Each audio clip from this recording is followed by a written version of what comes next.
tuwezeshe kuishi kwa amani, tutimize na malengo yetu. Jumuiya yetu sote tuilinde, tuajibike, tuimarike. Umoja wetu ni nguzo yetu, idumu jumuiya yetu. Uzalendo pia mshikamano viwe msingi wa umoja wetu, na tulinde uhuru na amani, mila zetu na desturi zetu. Forgive us, dear Lord, where we have missed your mark. Lord, where we have complained, forgive us, dear Lord, because we know that you are in control. And your mighty hand will continue to be upon us. And every Ugandan will live. And Lord, we pray for all those countries that are suffering, that you take control. Those who are sick, heal them. And those who have lost their dear ones, comfort them. Bless us, dear Lord.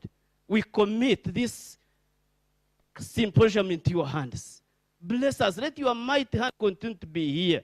And Lord, as we gather, may we continue to remember your name. And may we continue to remain focused on you, because you know us. You created us. Our lives, you know them. Bless us, dear Lord. Thank you. Bless our country, our president, all the ministers, and all the leadership in Uganda.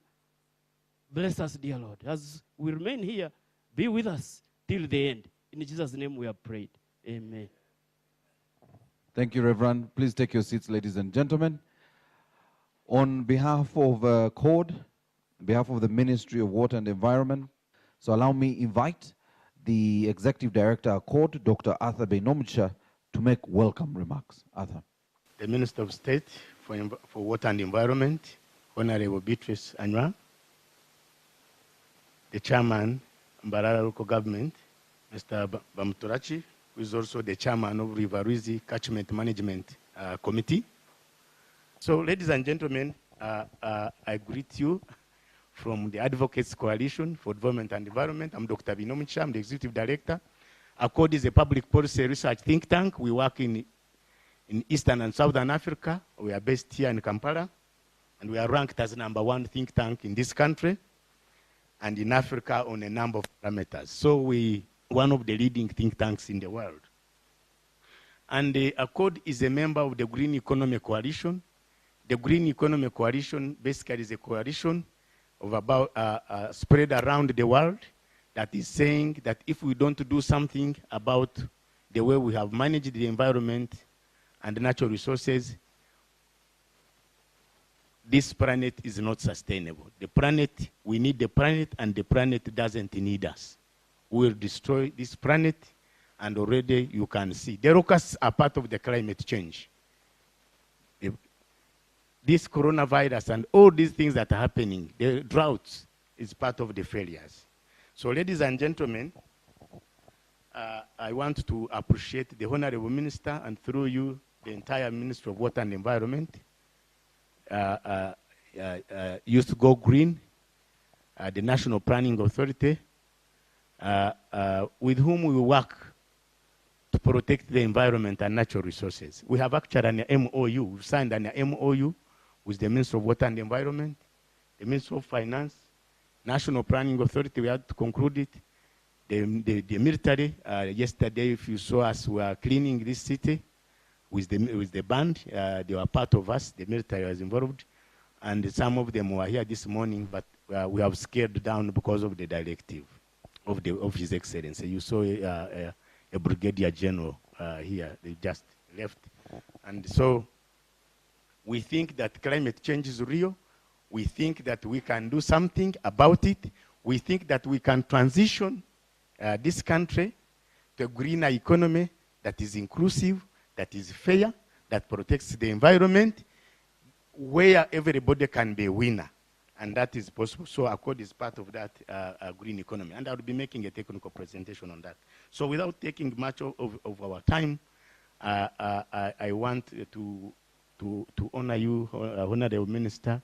When they appointed you in this position, we rejoiced because we know that one of us who is very passionate on environment is in the position of power at this time to help us lead the crusade against the destruction of our environment. Can you applaud Honorable Beatrice Anya? Otherwise dubbed Mrs. Mama Mavira. I want also to thank you, Mr. Bamtorachi, for the work that you have done in the restoration of the Rwizi. The work is too much. As you know that the government, frustrated by the destruction of this river, have gone ahead to actually sign an agreement to bring water from Kajera River. It's about $27 million, which is a very expensive undertaking. Actually, if we put $1 million on the restoration of the catchment area, this River Rwizi can actually resilect. And so, ladies and gentlemen, we are here to put our house together, get our ideas together. The good news is that there are cases like in Nyakambu, which has been restored. There is also a river in Toro, which has also, I think it's River Morochi, has also been restored successfully. If we are serious, don't politicize, become committed, this river can be restored and Mbarara city can have a basis to become a city. How can you have a city without the supply of the water? So ladies and gentlemen, thank you for coming, and I apologize because I would want you to want to cross this very, very, very fast. I will continue this campaign. I will use the television, we'll use the radios and social media to continue the campaign. We have just 1 month. After 1 month, we'll come back stronger and to work to restore this. And we are going to use the experience of restoring the River Rwizi to restore other rivers in this country, because River Rwizi is not a unique experience.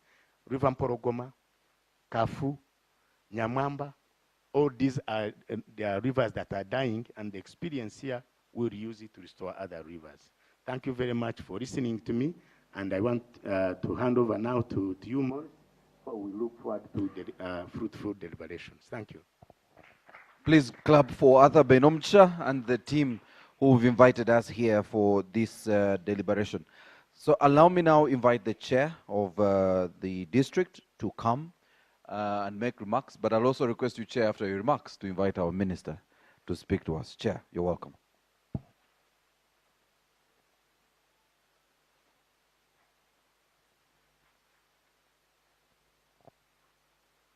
Thank you, Morris.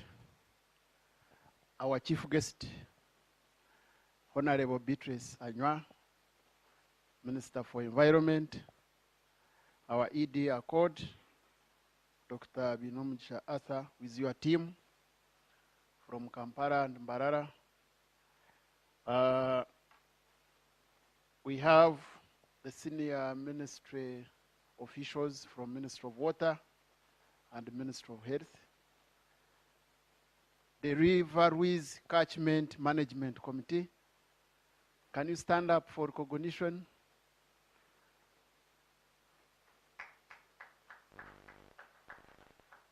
He's a presidential advisor on wetland restoration and is a former chairman of Rwizi Catchment Management Committee.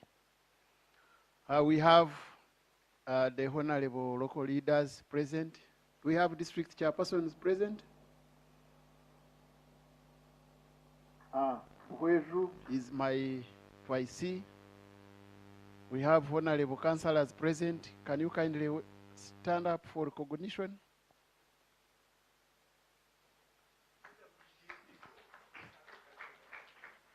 These are honorable district members of the executive and council. Honorable Beatrice, don't mind about clapping. In Ankole, everybody is a prince and a princess, so they don't clap. So when you hear the responses and ASA keeps on reminding them, don't think they are not appreciating. They are appreciating, but yes. The church, thank you, Reverend. All stakeholders, distinguished participants, I want to take this opportunity also to thank our Honorable Minister for Environment and congratulate you. As Mbarara, we have not officially congratulated you towards the appointment. When the news came out, we were excited and we are happy to be close to you. We know we are working with a very passionate person who is, when you talk of environment, you have touched Honorable Beatrice's heart. So we congratulate you and we commend you for your efforts. Even before you became the Honorable Minister, you demonstrated that actually you can serve and lead without being a Honorable Minister. I want to commend ACODE. ACODE, thank you so much. You have been there for the environment. You have been there for local governments. I want to commend your efforts and your approach towards the environment. The leaders who have been there towards the restoration of River Rwizi, I want to thank you so much. Thank you, thank you, thank you. And we have managed to restore what we can because of leadership.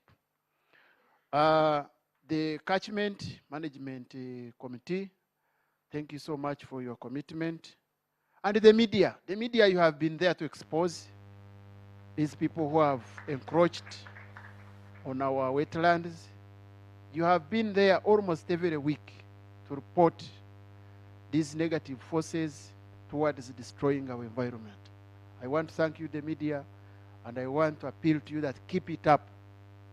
And I wish every week you publish the names of those who have refused to vacate, or those who have threatened our technical team in the field that they cannot leave the wetlands. The media, now you have a task to expose these individuals. We have got several stakeholders towards the restoration, but I think ACODE you are leading. As government, there is where we cannot reach, but at least you have been there to supplement our roles and our efforts. Our Honorable Minister, a restoration of these degraded wetlands requires a multi-sectoral approach. The ministry alone, the name alone, the districts alone cannot fight this vice and you succeed. It's everybody's role. It's every leader's role to make sure that we restore our degraded wetlands. The government is highly committed, members. The president himself has already given a directive to UPDF. That's why you saw the general here. And the CDF, the Command of Defense Forces, is closely working hand in hand with ACODE, is aware, to make sure that nobody is above the law. The police has got a force supplement our efforts towards the restoration of degraded wetlands. So you see, the government is highly committed. So now we should be the forces at the front line, since we have the serious backup. Honorable Minister, I want to thank NEMA. NEMA has tried its best where it could. They have even recruited and deployed, how do you call them? Environment what? Protection forces. Who are here? No, they have their inspectors. They trained, they passed out here, and they are in the field. So I have been urging them, Honorable Minister, that for them they don't want votes like me and you. Why don't they be more vigilant so that they are felt more than the councillor and the chairman LC3? Let me ask the chairperson LC3 to stand up for your recognition, leaders. All sub-counties are represented here of Mbarara. And NEMA has also put up a force of lawyers that if you are challenged in the courts of law, you have this help at your disposal.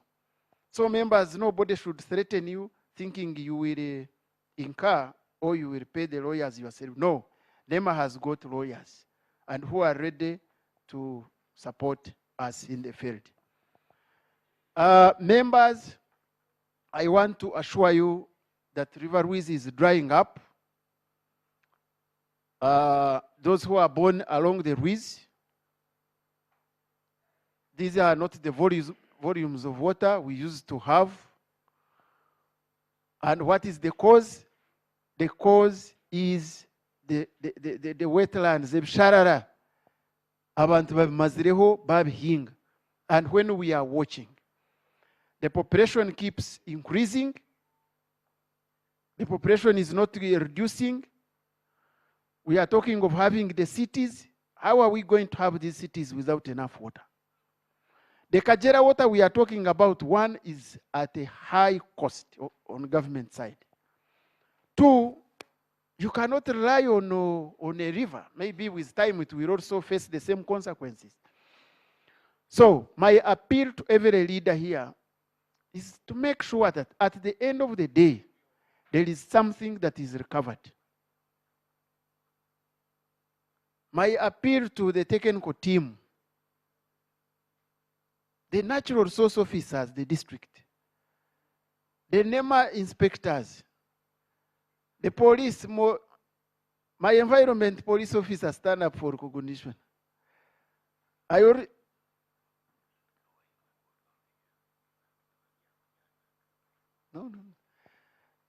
We want you to see these officers. You can sit down. Want to see these technical officers in the field being more serious. I have Keremensia, my sister there in Buweju, who has been taken to court. I don't know how many charges she has faced before court. Stand up for recognition, Buweju. Threatened with death, threatened with court summons. But we have got also good judges who are committed towards the environment. They are there for us. Nobody can win a case in court. Cows stand up for recognition. Honorable Minister, I want to show you these officers. Very good. Empower our technical team to go to the field and chase away these people. At least for the clear testimony in Mbalala, no technical team has ever received my call that, don't touch on that person is my voter. I can't do that. Instead, I say, arrest more and take them to court. But unfortunately, they have arrested a few. That is an unfortunate bit of it. Please, we have to be harsh to these people. That's why our president has put the force on standby. The police, for them, they are there in the field. There is nothing to stop you.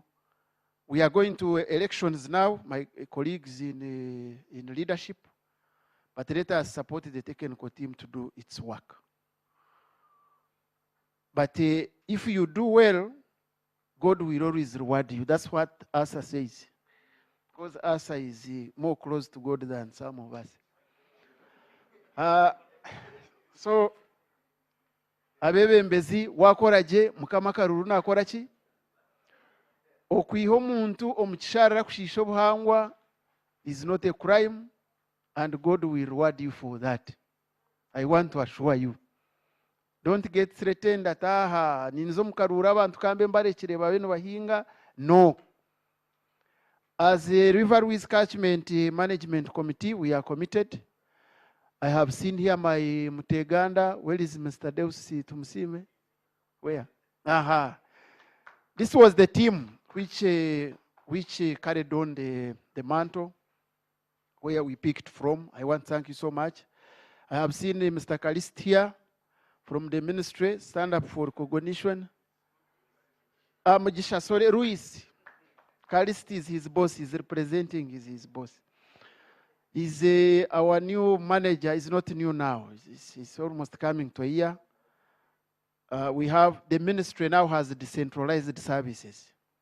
We no longer travel long distances to Kampala to seek guidance or help. The green Uganda, the youth, you can wave. This gentleman has been around planting trees, empowering the youth. We want to thank him also.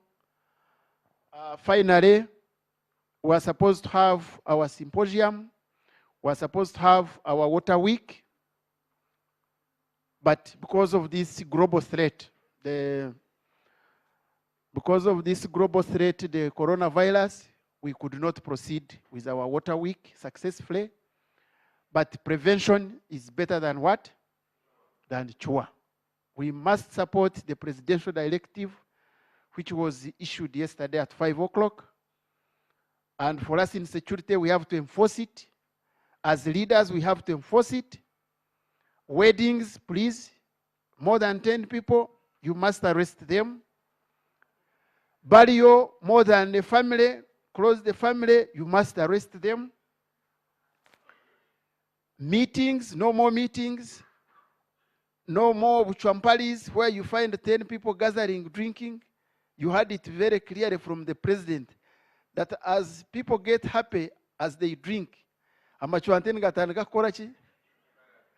Amachwanteni gatandika kuba minjo mukanwa because of the drink, because of the sweetness of the drink. So we have to avoid that gathering. If you are to enjoy your drink, enjoy it when you are very few.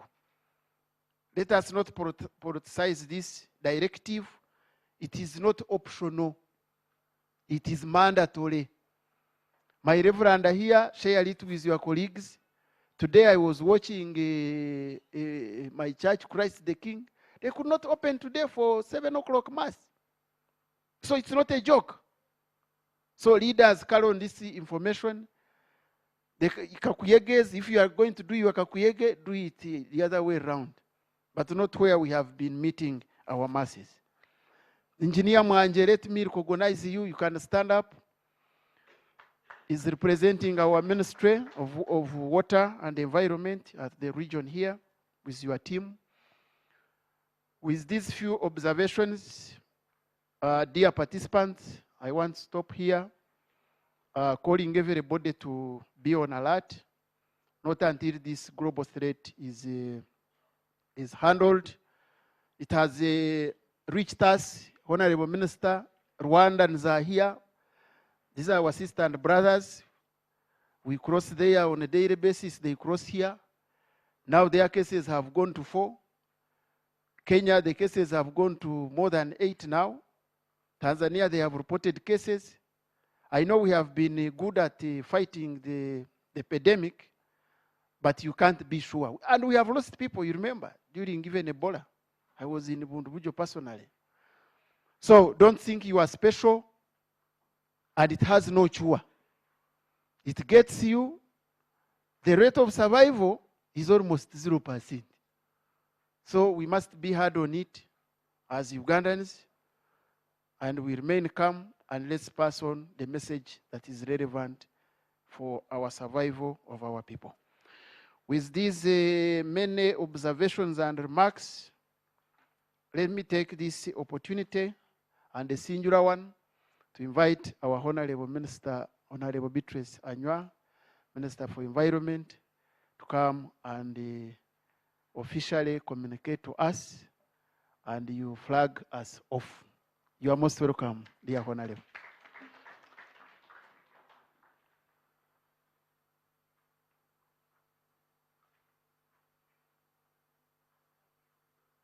Is a microphone safe, Mugisha? Where is Mugisha? Thank you, the organizers of this symposium, ACODE, and I'm grateful that I was invited to have been with you in the activities you had arranged. Unfortunately, I arrived here yesterday early,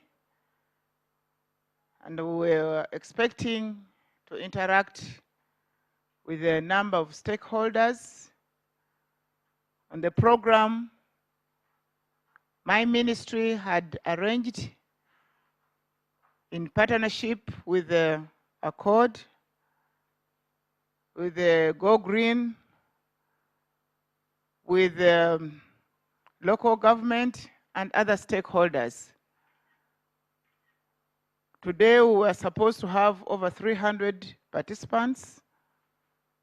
Unfortunately, we cannot make it. But Arthur, who's my good friend, has asked me to address the nation on this arrangement. And I take this singular opportunity to acknowledge and appreciate the initiative that was put in place earlier, especially to handle and save the catchment of Rwizi River.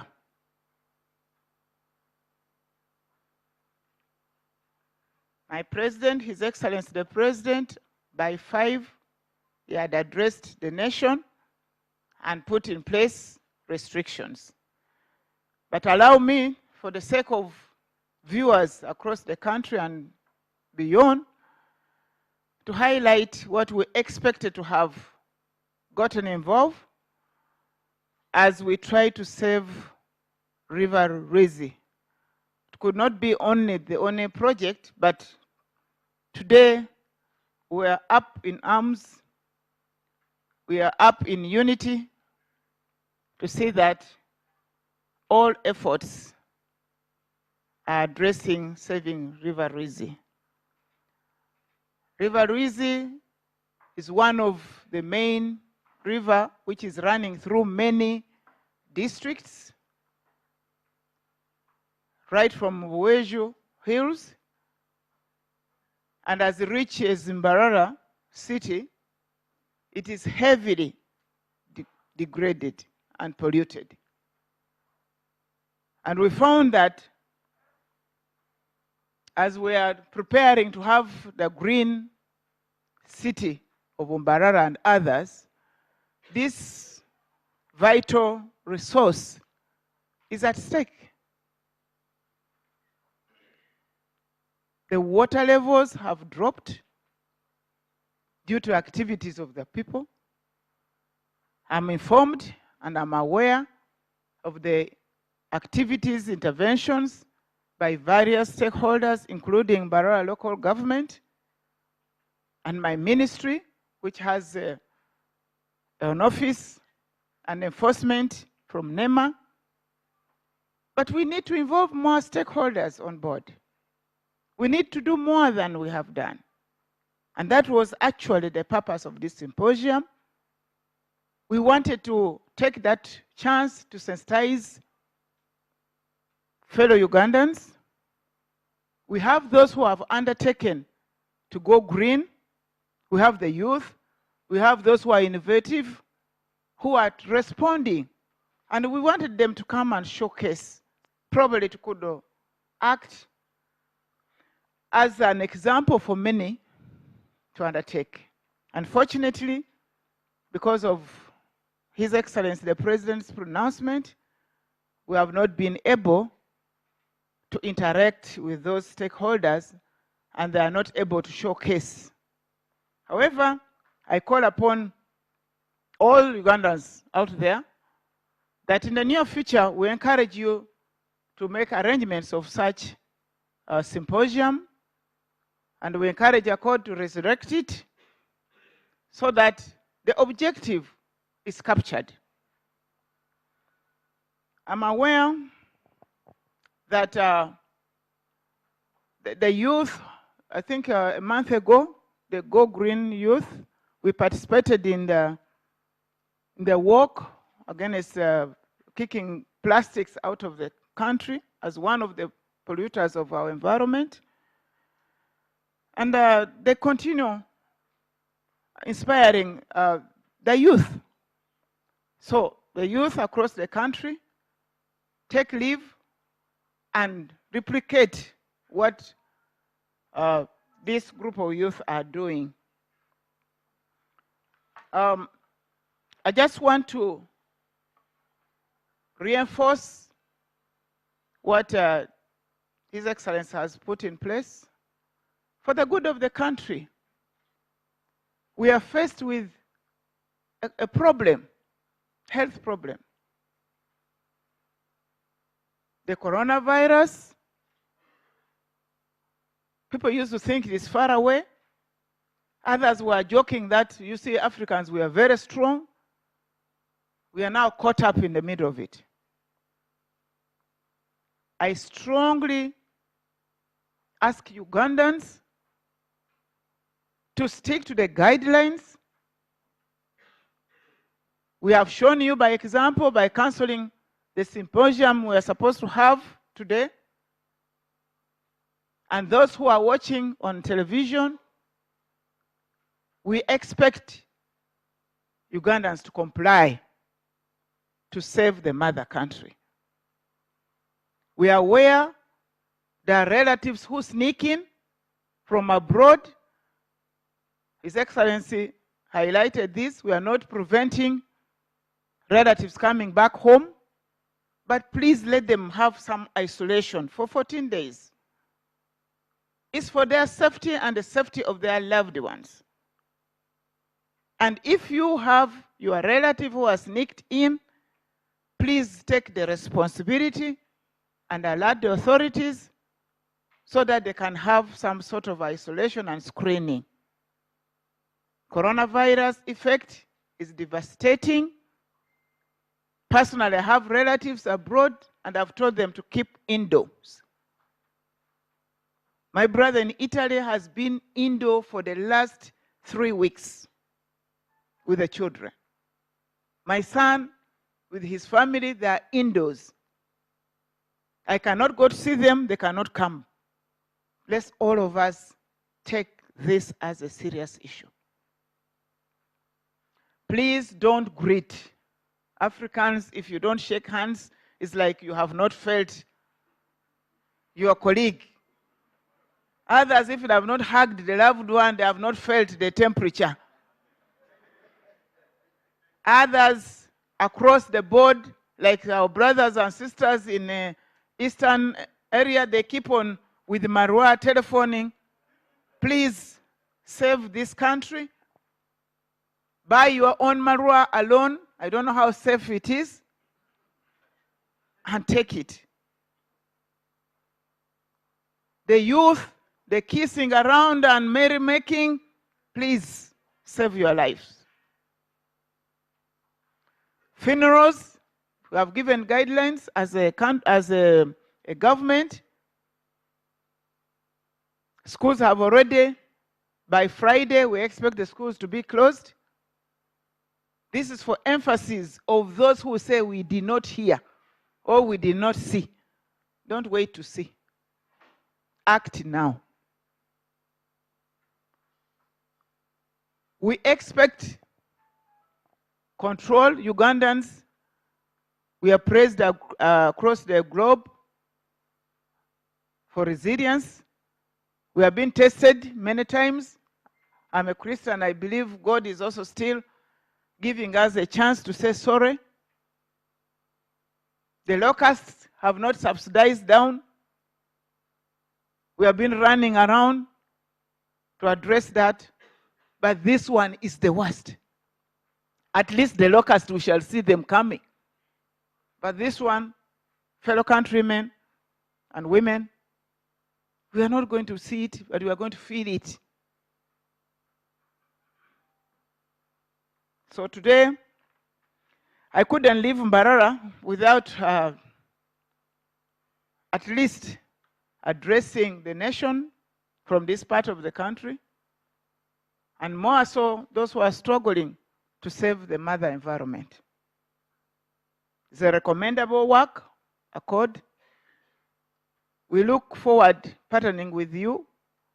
If the problem subsides, we shall reconvene. Meanwhile, do your best. Stop degrading our environment.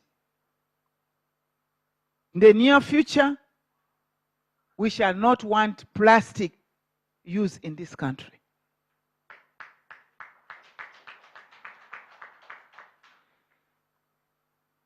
We shall not have plastic in this country because we are still lucky, we are lucky with the coronavirus, but with the environment, the neighbors don't have the plastic, we do have it. So Uganda is a dumping ground. If I check around myself, people just still have the caveras around, mismanagement of our environment. Take it that talking must stop and we go into actions. And it must start with you and me.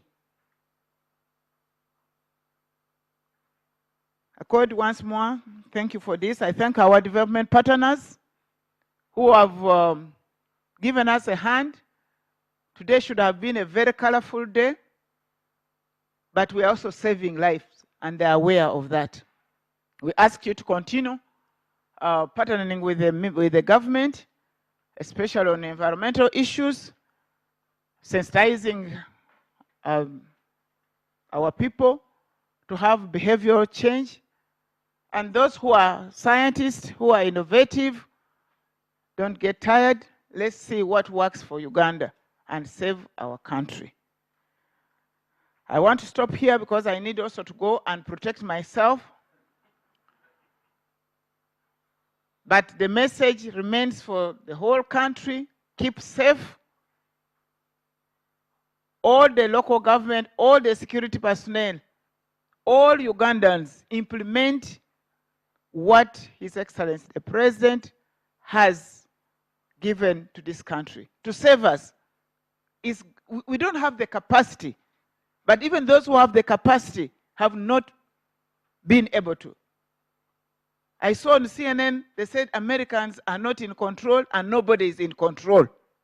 What about Uganda? And I thank His Excellency for being far-sighted, because we couldn't wait for the corona to come in our country and then we act. So thank you very much, ACODE. We hope that you call us back quickly. Our development partners should appreciate our dilemma today, and I hope we travel back safe for God and my country.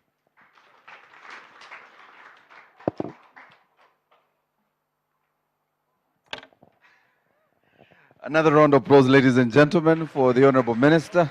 We'll have our contribution from NEMA, the role of NEMA in the restoration of the river systems, with specific focus on River Rwizi. Please, you're welcome, sir.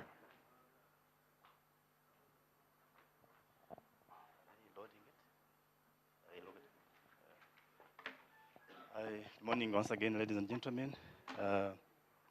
My name is Herbert Navasa. I'm representing the ED of NEMA. Honorable Minister, President, the Chairman, Mbarara District, Mr. Tumusime, and all the other chairmen around, chief administrative officers, development partners around, and all the technical staff around. I apologize from my ED, who is currently in Arusha. He wouldn't be able to make it, but he's here with us in spirit. And you know, he shares with us all the challenges for Rwizi, and he made sure that I should be here to highlight some of the interventions that we've had. I have some technical presentation to make. But before I do that, I would like to applaud our partners like ACODE, who have taken it very serious to organize this symposium. Unfortunately, they didn't know that the virus is going to be here. So we want to applaud them for taking that initiative and taking a lead in terms of raising the level of awareness. I also want to applaud the Ministry of Water for different Ministry of Water, Youth Go Green, and different local governments. I've seen Buhweju here, where Rwizi originates from, Mbara local government, and NEMA team. Can I request the Mbara, the NEMA regional team who are here to stand up for recognition, please? I've seen Musingire here, Jeconius. Who else is around? NEMA team. And the EP. May we please give them a round of applause, because these people are doing a very big job for Rwizi catchment. And of course, other civil society organizations like WWF and others. I wish to note here that, I don't know whether I need to come that side now that the PowerPoint is that side. I wish to note that a number of interventions have been done and undertaken by NEMA. I will attempt to just highlight a few of them. And it's not NEMA alone that has undertaken these interventions. We have been partnering with a number of stakeholders. And as you'll see, some of the interventions have been achieved, but a lot still remains to be achieved for Rwizi catchment. I don't know whether I should be able to scroll this.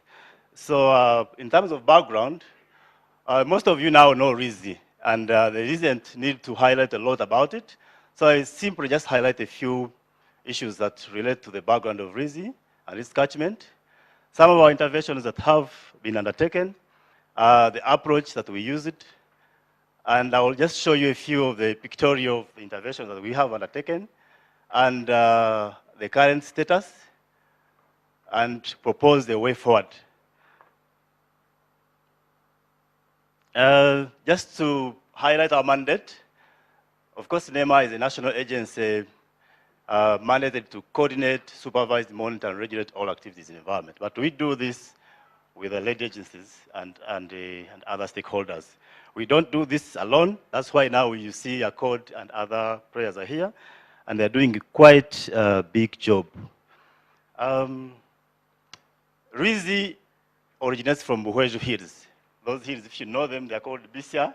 That's where the catchment, the origin of Rwizi is. But it pours its waters into Lake Victoria through a network of wetlands. These wetlands actually traverse lakes like Mburo, Kachera, Nachivare, and Chijenaborora, among others.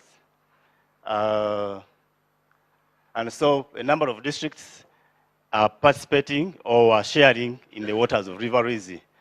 These include Mbarara, Buhweju, Bushenyi, Ntungamo, and Isinjiro. Of course, the water of Rwizi is very critical in terms of our domestic and industrial use, and that's why now it is important to protect the river. Why are we concerned about Rwizi? We are very particularly concerned because there is a lot of unregulated activities that are taking place, and these are affecting the ecological, economic, and social functioning of the river, and eventually they are affecting the livelihoods of people, and also in terms of production. The key negative interventions that have affected the river include the cultivation within the river banks, sand mining. I will shortly show you the pictures. There's a lot of brick making, drainage, brokerage. Some individuals have actually gone ahead to block the river permanently at some sections, and introducing some alien species like eucalyptus. There's a lot of eucalyptus that has been planted within river banks. What is also concerns us is the level of impunity some individuals have had within the catchment, to the extent that some people are actually blocking the river, directly blocking its flow. At some point in Kafunjo here, if some of you may recall, an individual had to permanently block off the river, and then we have an overflow behind, and then the downstream, the streams dried up, so people could not access the water, and the watering points for animals dried up completely. So as a result, we have had the river changing its course because of these human activities like mining sand. You see now water meandering and dwindling at some sections, and at some point dying completely. Of course, the quality of water and its quantity has been affected. If you visit some of the sections here in town, you see the color of water is completely changed. It's brown. So that's it worries us a lot. And that impact has also resulted into changes in ecosystem services that the river is supposed to be playing, and largely impacting on the domestic and industrial use. So in terms of what is happening, you can see that there is a lot of sand mining activity within the river base, the river banks. And that has resulted in the changes in the ecological establishment of the river. The river has changed its course. There's a lot of brick making, and there's a lot of eucalyptus planting within the river base. So what are some of the interventions that NEMA has spearheaded with our other partners? We have had to, first of all, understand what is happening in the river catchment. How did we do that? We had to do what we call spot mapping. We had to do GIS mapping to understand some of these hotspots, and that would help us in terms of organizing the interventions required. Secondly, we had a lot of rigorous community engagement, and also engaging with the district leadership where the river passes. We have had to undertake an inventory establishing the list of those people who are encroaching on the river. And we went ahead to issue the environmental restoration orders and public notices. At some point, because we usually promote the use of a carrot, but where things cannot work in terms of engagement and dialogue, we have had to ensure that the protection force comes in and we apply the stick. And that's why you see our brothers here, the police officers, around. And so where the enforcement was required, we have had to apply it. We had to come in and do some physical restoration, covering some of the catchments, starting from Hweju up to the down catchment, like Ntungamo, Isinjiro, and others. And in some cases, we have had to do demarcation using the live fence. We did a lot of demarcation in Kachera using a live fence, and we've been able to protect the buffer zone. And in Isinjiro, we also did the same, and the buffer zone has been saved. And we continue to do routine inspection and monitoring.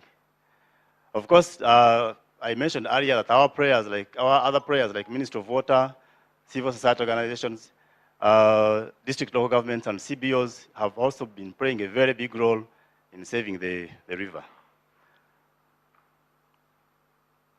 What are some of the approaches that we have used in managing of the river? There are two key approaches that we have applied here. One of them is the ecosystem approach. And these are some of the basic principles that underlie the ecosystem approach management of environment. One of them is the principle of recognizing people as part of the environment. As we plan as different stakeholders in managing the river, we must understand and appreciate that people are part of the environment. They are a central part of the environment, and so we need to rigorously engage them, bring them on board, and that's how we can manage to save this river. Secondly, we have to understand the need, the role of traditional knowledge. This river has been changing its course because of different interventions, negative interventions. People mining sand, brick making, and so at some point the river starts meandering. And so it takes people who have lived there for some time to help us understand where the river actually passed when you're trying to restore it back to its course. So traditional knowledge is important. Don't overlook people who live within the catchment. Then the other issue is understanding the aspect of ecosystem boundaries. That's why now we have these prayers around here. The different stakeholders, the different districts where the river passes must come on board because it's an intervention for all. Using one approach and one district cannot save the river. That's why it's an all-round ecosystem approach. And of course now, the issue has been, why River Rwizi, why not others? I know we are doing a lot in the east, in the central, but for you to justify the need to protect such ecosystem, you need to understand and put it in an economic perspective. Mr. Kagwa here is an economist. he has been advocating for the need to put environment in an economic perspective. For the policymakers to understand and appreciate the environment, we must have facts, we must have figures, we must have lessons. And these will help our policymakers to appreciate. Because when you say the river has dried, what is the impact of drying up in terms of production, industrial establishments, and factories? What is it? Can we put figures? How much are we losing in terms of revenue?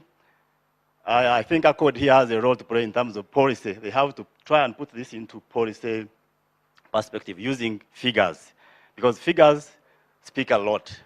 And we have to recognize the sectoral collaboration. I think that's why we are here. It requires all of us to be able to intervene. And again, making an ecosystem approach a mainstream development approach. You've had districts grappling with the environment, yet their budgets are very small, very minimal.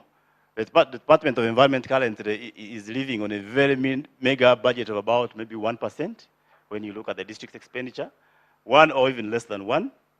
And yet you have a lot of money in water, you have a lot of money in works, you have a lot of money in other departments. So what you need to do is to ensure that the environment is integrated and mainstreamed in other departments to ensure that we tap into resources, because they also have their own peculiar environment issues. So as we advocate for restoration of Rwizi, at a sector level, we must ensure that these sectors actually plan for environment, but shouldn't stop at just planning in terms of putting these words in their programs, but also go ahead to put resources for mitigating these environmental challenges. And we should do that in using a holistic approach, social, economic, and environment. And that way we should be able to achieve our goal. The second approach is the community-centered approach. That's what I called the carrot. This is very key. We've had challenges with our political system where they are saying you shouldn't touch our people, shouldn't touch the voter. I'm not sounding political here. They say don't touch the what? The voter. But it has been made clear by our chairman today that you can actually tell the people the truth and they still vote for you. So the point is, you need to engage them, fully engage them, for them to understand and appreciate the need to protect the environment. And how do you do that? You raise their awareness, make sure they understand the need for alternative use of other things. And of course, you must create an environment for them, a conducive environment for them to participate. When they participate, they ensure that they own up the interventions that we undertake. Secondly, you give them incentives. These incentives are very key, and incentives do not have to be in tangible terms.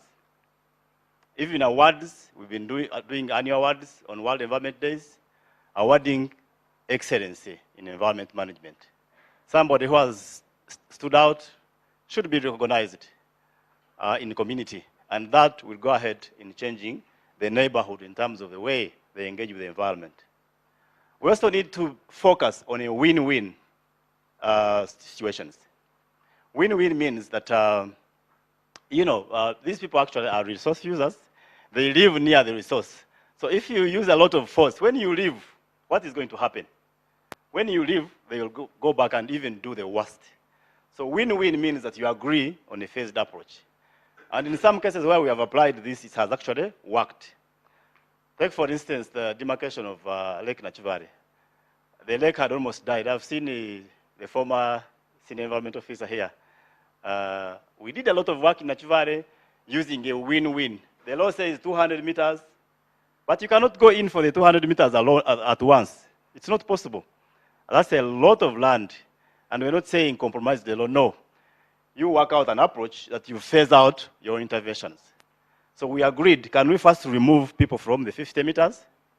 So the moment you achieve that recovery, so that now you are not silting, you are not polluting the lake, then now you can think about the remaining 150 meters. So in the 150, we agreed that let's plant there trees. So we went ahead and planted there the trees, well knowing that once the trees mature, establish the canopy, definitely the crops cannot survive under that environment. So use your scientific knowledge to drive off people, but engaging them, bring them on board. So right now, as you see, that lake has completely recovered, and the entire 200 meters has no single person in it. So community engagement, community approach. Of course, understanding the local dynamics. Who is it that is currently disturbing this ecosystem? Is it a politician? Is it an investor? Who is it? Once you understand the local dynamics, then you should be able to put the right decisions that will not be changed. And of course, you shared approach. Let's use the one shared approach. If it's 5 local governments sharing the river, all of us must start at the same pace, move at the same pace, and achieve the same objective. And diagnosing the problem properly. You see, sometimes you've been trying to understand why people continuously degrade the environment. We were in Teso, River Mpologoma. We saved a system called Limoto Mpologoma system, you know it. The approach we used is to diagnose the problem properly. People were willing, but their politicians were very adamant. We would remove them, they bring them back. We get them out, they bring them back. So we had to take the intervention of engaging a Speaker of Parliament to prevail over some of these members of Parliament. And once they got out of the whole thing, the system has come back and it has recovered. So understand the problem, diagnose it, and provide the right remedy for it. You should be able to cure it. So with the interventions we have had across the catchment, these are very, very small interventions because of our limited resources. We have applied our own limited resources as NEMA, and probably they are not very significant in terms of what we need to do for the river. And when we see these kind of interventions coming on board, we are happy, and we know a lot is going to be achieved. But also we are happy to say that we can provide these lessons. The lessons can help us in terms of escalating the interventions and be able to save the river. And so we are in all these districts, and we've tried to do some scattered interventions here and there. But the good news is where we had small intervention, the intervention seems to be working, which is an indicator that given the resources, given the collaboration and multi-sectoral approach, we should be able to save the river. And so I mentioned about mapping. These are some of the hotspots that you need to dwell on if you're going to do a lot of work in saving the river. Right from Muheju downstream. All these actually, we went ahead with the GIS team. They were able to pick these highly degraded hotspots, and I think the intervention should be based on that kind of approach. I mentioned about community engagement. We've had a series of community engagements, but I like this photo for one reason. Kelemesha is here, where Buhweju had become a problem. You know, Buhweju is the source of the river, like I said. And we said, if you don't tackle from the source, then you may not achieve a lot. So we tackled it from the source, and as you can see, we reached the point of having to vote. These are leaders. Leaders, we ask the leaders to vote. Do you accept that whatever measure we use, you support it, whether, whatever. So they supported us, but one of their leaders abstained. The person you see looking down there. I don't know whether you're able to recognize the person, I'm sorry to say that. One of the leaders abstained from the voting for obvious reasons. I think you all know. But we are saying you should not use politics at the expense of natural resource and environment, because the environment is a livelihood. And if you want to save people, and you don't want to save the environment, then you cannot pretend that you are for them. So she abstained at the time of voting, but for us we took note because the photo can speak volumes. So community agreed that we go ahead and save it. And we did a lot of inventory. So right now we know who is where. If you need that list, we can provide it. Along the catchment, we know who is where and we know what they are doing. And so we've been trying to put things in order so that they enable us to move. If I just take that case of Hweju, for instance, we did a lot of work, but just one individual decided to become stubborn. That person, I may not mention the name, but he was a staff here of Mbara Referral Hospital. we would do things and then he reverses almost everything. I don't know how powerful he was, but maybe at some point Keremesha will give us her testimony. But at some point we even had to go to court, and where you see there, it was a locus. The legal team had come with him. He's a person with the gumboots. Until things now came out of our hand, we had to go in for enforcement. And that's the same man on the pickup being arrested and taken to court. I don't know how the situation is right now, but so I mentioned about impunity. In Barara here, just an individual had taken it upon himself to block the entire river system at Kafunjo. Musingwire, you know, and those who come from there, probably they know. So he had permanently blocked it, and then you had an overflow. People's farms had been flooded upstream, and then downstream, water was not reaching them, and so there was a crisis. So we had to come in and forcefully open the river. So you see how the water is happily now moving, regaining its course after permanently being blocked. So I call that impunity because you cannot just be selfish to that level. In Buheju, we had to go in and create check dams in areas where people had created farms. And when you look aside, that is now Madame Keremesha looking at the recovery system, which we are trying to recover from the other side. So from there, you can now contrast and see how the area looks like. I don't know whether the area is still okay. She will still tell us. When you look at this is Kachera. Kachera, you know, we talk about the holistic approach and the catchment approach. There is an inner catchment and then the outer catchment. You cannot just be here in Rwizi alone trying to protect it alone when you have not looked at its catchment. Because now once that water comes to Barara from Buheju, it leaves. Once it leaves, it must join its final destination. But before it does that, it passes through a network of these wetlands and lakes.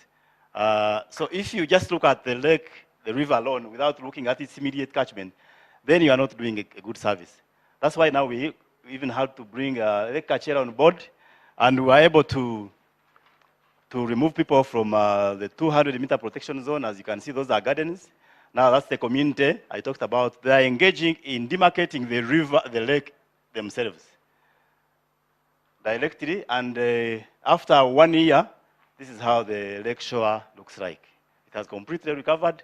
It's only the other part of Lakai which is still in a big mess. Damir, I don't know whether you know that. You are a neighbor. You will tell us. So I talked about Nachivare. Again, we used that holistic community approach where people had engaged the lake negatively to a level of even the water receding almost 500 meters away. So by removing the people and planting the trees within the protection zone, the waters have come back. The pump house, which had been shifted now about 3 times trying to follow the water, the pump house has now come back to where it originally was. And now people are happy. They can now live with the lake. I think last example is in the Rufuha system in Tungamo side, where, again, it's a part of River Rwizi catchment. We've had a lot of community engagement, but a part of the engagement was to ensure that we remove the illegal structures like the eucalyptus, unfortunately, which is sprouting back. Then the gardens, the crops, and some of the sections actually have now come back and they are paying their ecosystem services. So what do we need now to move forward? I am proposing that we need a lot of synergy and a coordinated approach. I am happy to note that now this house, there's so many players around. So each one is trying to do their part. If we can synergize, put those experiences together, and we have one common objective. We can even pool resources and have one basket, and we say now we are going to tap into that one basket. Instead of saying, NEMA, you do this, ACODE, Youth Go Green, Ministry, we can decide to have a fund for River Rwizi. And then that fund can be used by a coordinated team to ensure that the Rwizi comes back. We need serious resource mobilization. We have been advocating for grants for environment. There's a small grant from Ministry of Water, which is, I think now has slightly increased a bit. We need to have more grants for the districts to ensure that the Rwizi comes back. We need a multi-sectoral approach. All the team players should come on board. We should also draw from the lessons from the current interventions. Those are very good lessons. They are very limited, but they are very, very serious lessons. We are not starting from zero. We have where we can learn from. And lastly, we can leverage on these opportunities. We have our regional office here. I already showed you the team, which means now we can reach NEMA directly here. We have Ministry of Water here to support us. We have the revised act. It has strengthened some of the sections and the penalties. So people should now fear more, because I think now they are talking about many, many years, and I think the deterrent effects are now bigger. So we can leverage on the new act and the revised regulations. We have a lot of participation from civil society organizations. These are very active around. Some of them have been writing proposals for funding. If the funds are there, we can support them to come on board. We have the local governments now prioritizing Rwizi. All of them now are more concerned than ever before. And we have an engaged community. I think that's very, very important, especially those who are leaders of people. The community is now more vigilant. They do reporting, and they do participate in environment management activities. So I think if we can leverage on these opportunities, we should go a long way in ensuring that Rwizi comes back and regains its glory and starts to play its ecosystem services as required. I want to stop here. Thank you so much. Thank you very much, Herbert. Of course, earlier, Louis was here. So, Louis, please come. You're the only one between us and our coffee break, Louis. Yeah. So, the shorter it is, the better for us. Please be mindful. It's the first time that I'm seeing an environmentalist thinking about the economics of the environment. It is rare. Normally, they are protecting the environment. But I was happy Herbert has started saying we need to also think about the economics of protecting our environment. Louis. Thank you very much. Colleagues, this is how God does his things. The Ministry of Water and Environment surely should have come after the NEMA. Because, you know, in the natural order of things, the young person speaks earlier than the older person. So it is fitting that the ministry should come. So this is how God does his things, in a very mysterious way. My name is Rwizi Mugisha. I'm the team leader for Victoria Water Management Zone. I was not made to give this presentation. The presentation was supposed to be given by my boss, Dr. Kalisti Tindimoga. Nevertheless, we have been in this struggle together. So, the MC has requested, I'll be very short. Next. Just what you know that Uganda, we are gifted by nature. We have water. But only this water varies in time and space. Probably as you go up north, water becomes less and less. But when you come down, you meet the Chogas, the Victorias, the Alberts, Lake Unyenye, where I come from, and all that. I'm a Muchiga. And as I speak, these things will manifest themselves. You know where I come from. So, 15% of Uganda open water, 3% permanent and seasonal wetlands. 98% of water sources are transboundary. Our waters are shared. And therefore, they need to be very careful. Next. This is what we need water for. We need water for us, for people. And of course, for wastewater treatment in a hotel like this, once there is no water, then everything is paralyzed. Water for food, we all know that. Water for nature, tourists come to see some of these things. Wildlife. Well, that's why we partner very well with the Wildlife Fund. Then other uses, energy, navigation, fisheries. We know all of this. Next. But other ministry to manage water resources better, at some point, we started with Entebbe. That's where our offices were. And now we are in Kampala, Ruzira. That's where the headquarters are. And we thought we were managing, but we were not. Things were continuing to get spoiled. Pollution, degradation. Then we went through a soul searching. What should we do? A study was initiated between 2000 and 2005. Then the study said, if you really want to have an impact, you better leave the center and manage from the regional structures. The country was divided into 4 major zones, what we call the water management zones, which you know. And these were mainly, the divisions were based on hydrological boundaries, how water moves. For example, Upper Nile, that water joins the Nile and goes up. Choga Water Management Zone here, whose offices are in Mbale. All of the water drains into Lake Choga. Then Victoria, where we are, all the water, you are sure that goes where? To Lake Victoria, through Rwizi here. Now, the problems we are facing with Lake Victoria emanate from all these areas. Once you degrade the wetlands, like we have been talking about, there is no more store for water. And when it rains, all the water runs away, and eventually it reaches Lake Victoria. And currently, the level of Lake Victoria has gone up. And you even know some infrastructure which water has reclaimed for itself. You must be reading this in the newspaper. Because the water runs very fast. And before you realize it, but in the past, it used to settle fast in the wetlands, and then it goes slowly. Right now, it runs very fast because of the sins we have committed. So that's, then the other catchments, we've been talking about Rwizi, we've been talking about Kagera, and maybe to emphasize that some of the catchments are shared. For example, there is a catchment here called Sio Marawa Marakis. That catchment is shared between Uganda and Kenya. We have Kagera, which is shared between Uganda and Tanzania. Then, of course, there is some catchments which we share with the DRC. Next. What is a catchment?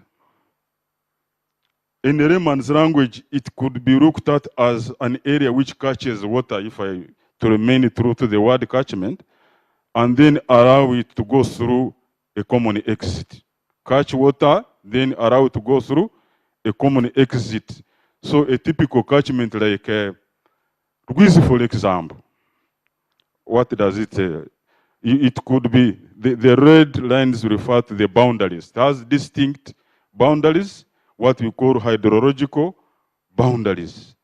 So hydrological boundaries, unfortunately, do not coincide with administrative boundaries. You find a district like Mbarara, part of it could be in Rwizi, and maybe part of it is in Kagera catchment. But what happens in a catchment? Continue. All sorts of things happen. So we receive water through rainfall. And, you know, God is so good, like I said in the beginning. It comes to us irrespective of the race, irrespective of the region, irrespective of political inclination. We all get water. But when it reaches us, continue. See, there are so many things that you need to bring on board. We need water for forests. We need water for industrial development. We need water for agriculture. We need water for our homes. We need water for biodiversity, if I may say that. We all need water.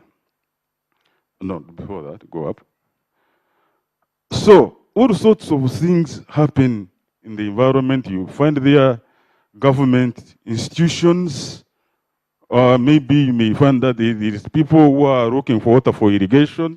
You have water for our domestic supply. You find there foresters. You find there, we are all there. So, now, if we are not coordinated, then that is a recipe for disaster, because we allow this law where might is right to triumph. That's where we come in as government. What should we do to make sure that all of these stakeholders, including those that do not have a human face, animals? How are they all catered for? Because if we don't do that, then we will divert all the water to, man is selfish by nature. And then those other stakeholders, especially those who do not have human face, die. And by the way, today it's only that we've been disorganized by the coronavirus, but one of the most earning sectors in Uganda is tourism. So what do tourists come to see? They want to come and see nature. So if nature has no water, then where shall we be? So need for organization at a catchment level. Stakeholders have to be organized. And that's why, go to the next slide. That's why we said, let's go into these management zones, we form catchments, and then we organize stakeholders in some way, so that to realize that this is something that needs to be done in the catchment. And then we formed what we call catchment management organizations.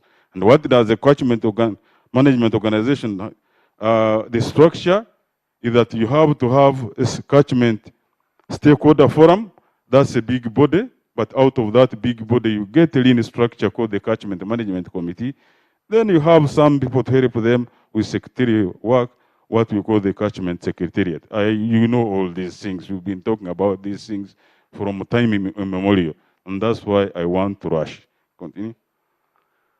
Now, to do all of that, you need some bit of guidelines. Like yesterday, we were told for us certain things to be observed, to be saved from. We talked about standard SOPs, standard operating procedures. Even in trying to come up to organize people at the catchment, to think you need kind of guidelines.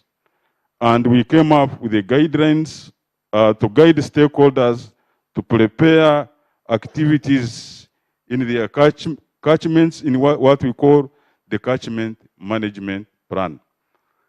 I still have to consult with Dr. Arthur. The Rwizi catchment developed a catchment management plan, but somehow along the way, certain things happened. It was not completed, but ACODE helped us, and we are somewhere completing the catchment management plan.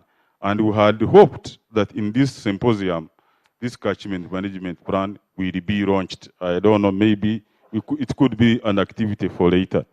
So, but if you want to prepare a catchment management plan, these are the guidelines you go through. You are told to, first of all, understand your catchment, what we call describing and building a knowledge base.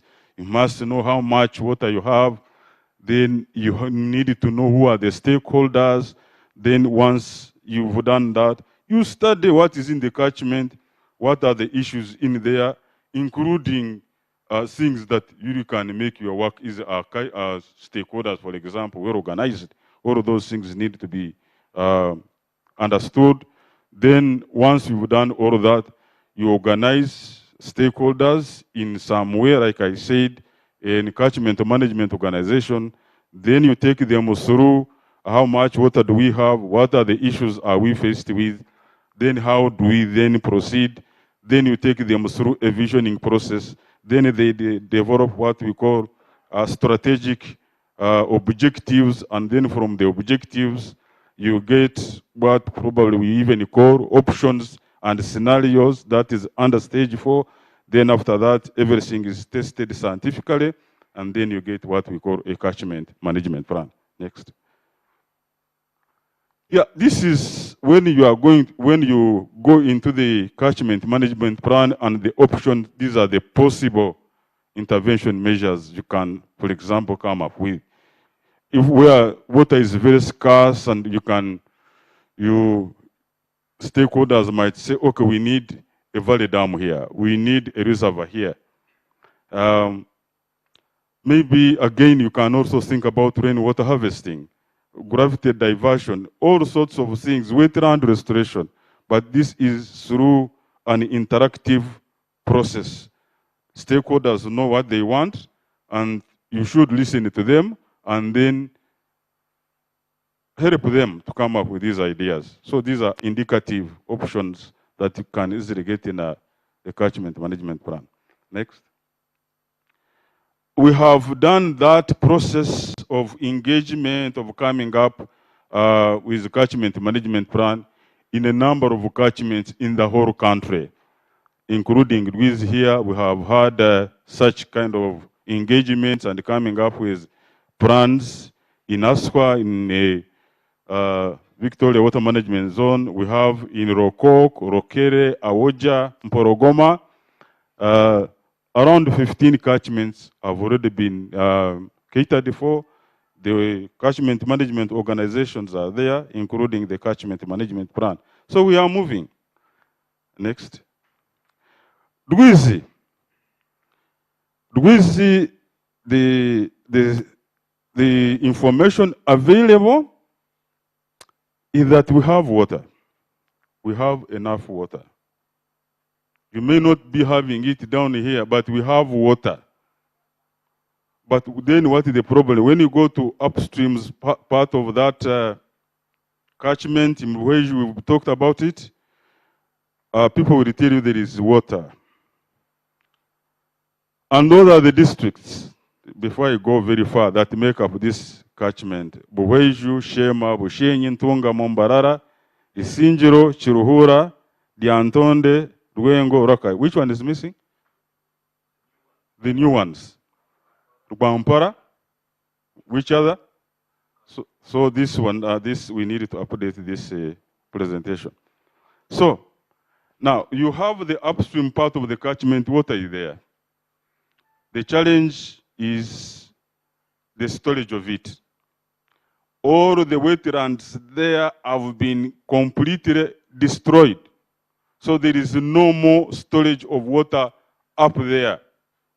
When it rains, all the water runs away from them. Before they realize it is in Lake Victoria, then they start complaining, we don't have water.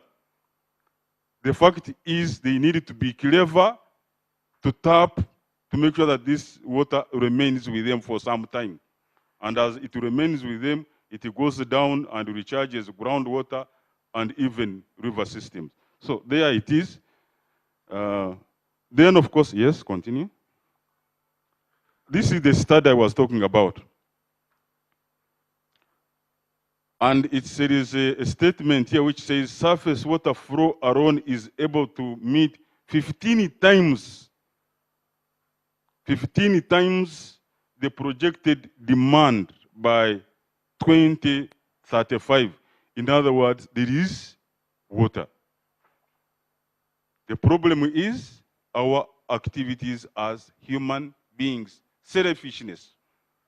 You go into a wetland which is supposed to store water for everyone.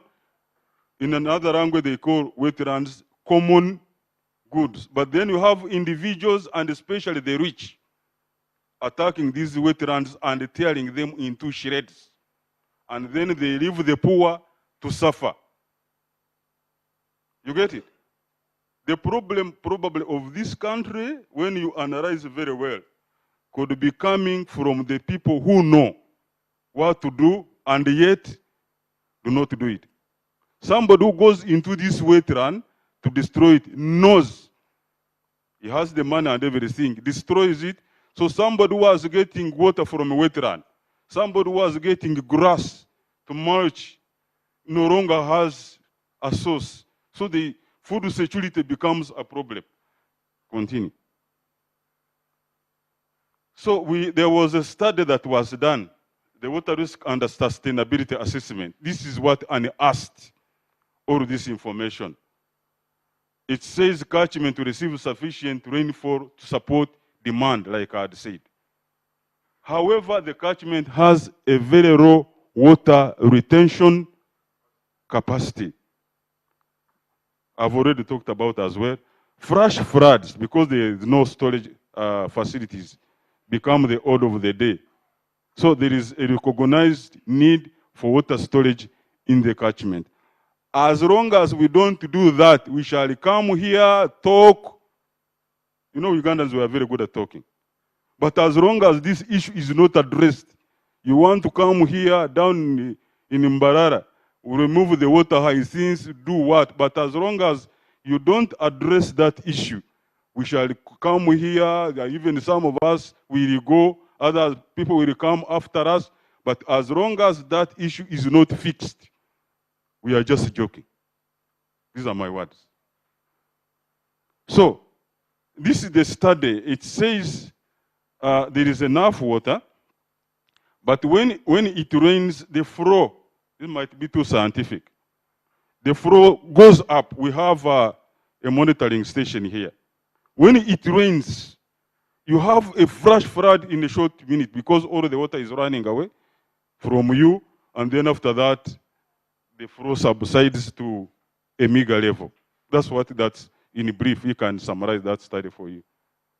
It rains, but when it rains, water runs away from you to Lake Victoria, and the next time you hear about it, it probably could be in Egypt.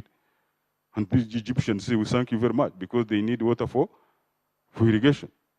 Next. This is what is happening there.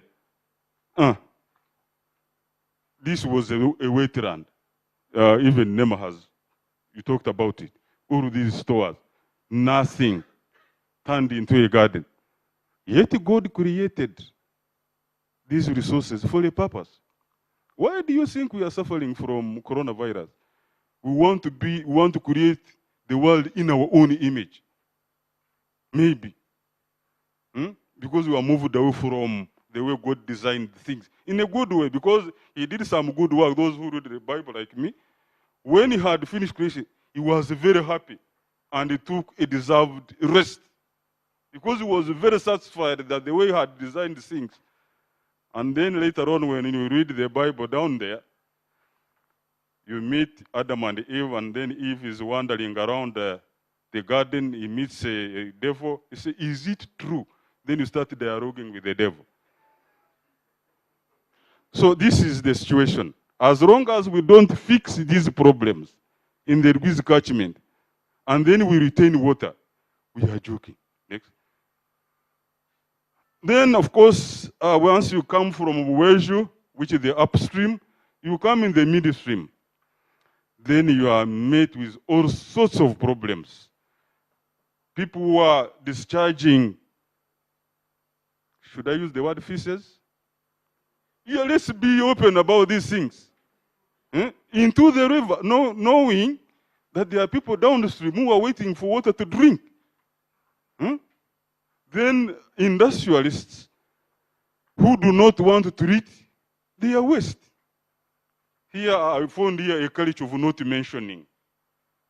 Me, I would mention there are some industries here who do not have wastewater treatment facilities, and they are discharged, and they are in the town, and we have leaders there,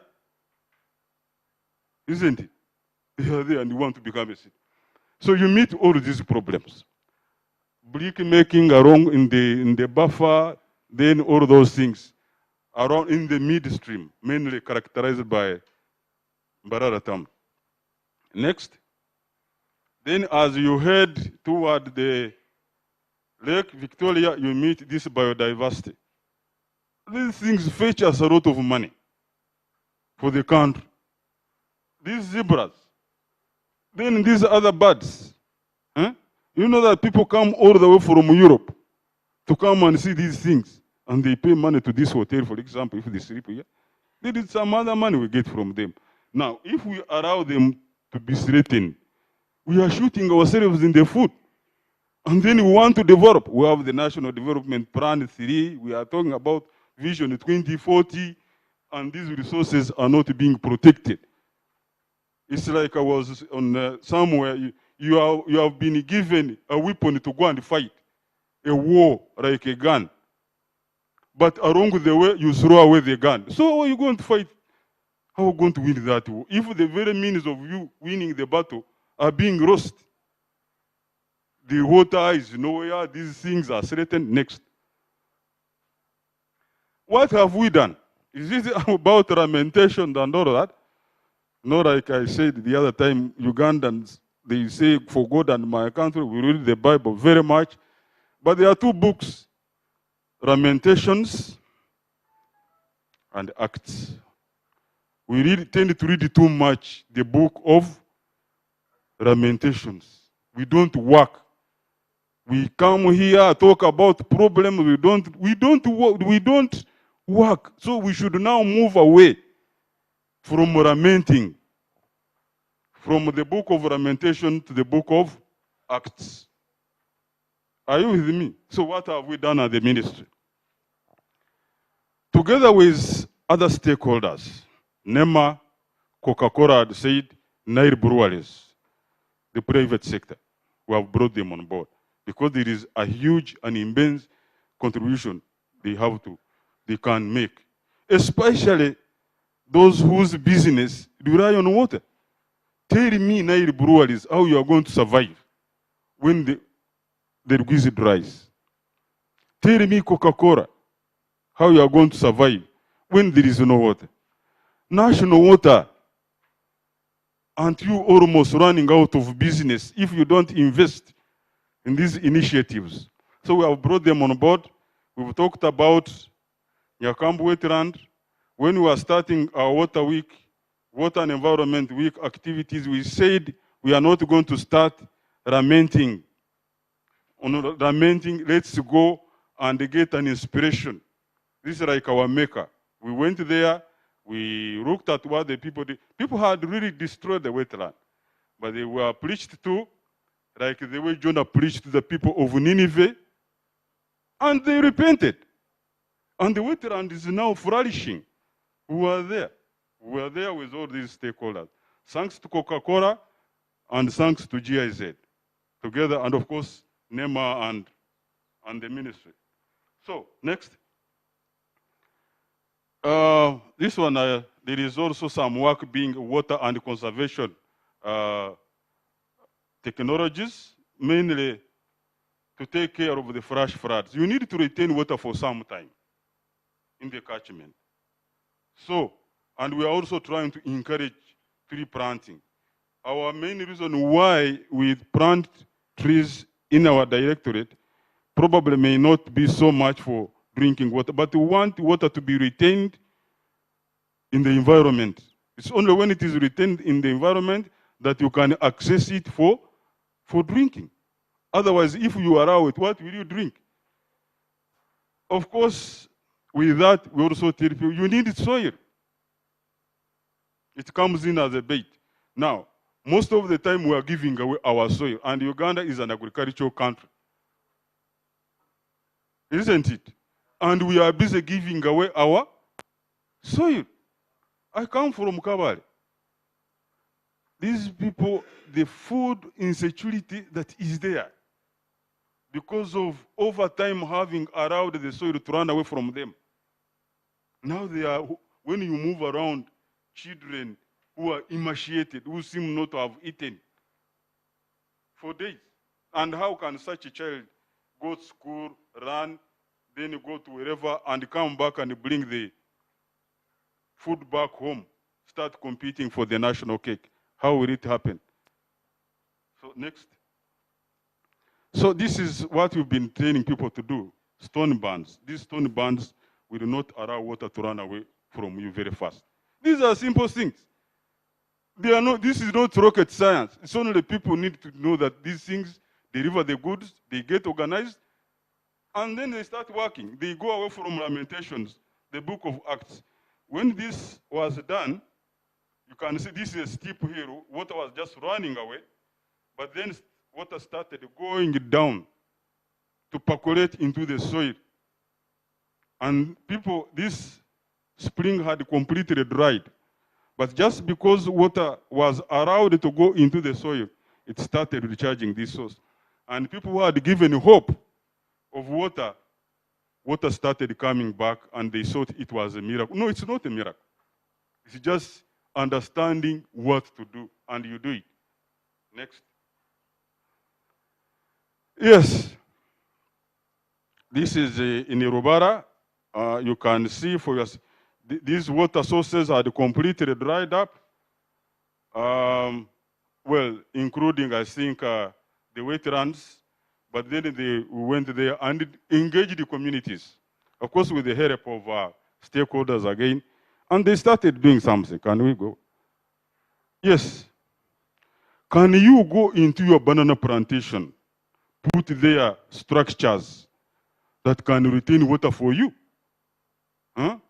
So even when you have scorching sunshine, you have water in your banana plantations, and your banana plantation will continue to look green. Huh? While other people are suffering, the banana plantation is drying up, for you, you still have water in your plantation, and you are there. People may say that you are using juju. No. You are not. You are only knowing, you know what to do. This was a gully. Water running through very fast. We put there what we call gabions. To do what? To trap this water which is running away from us, so that it can percolate. Once it percolates, it goes down into the aquifers as well. Then those who are depending on springs will get water. If there is a bore somewhere, then people will go there and get water.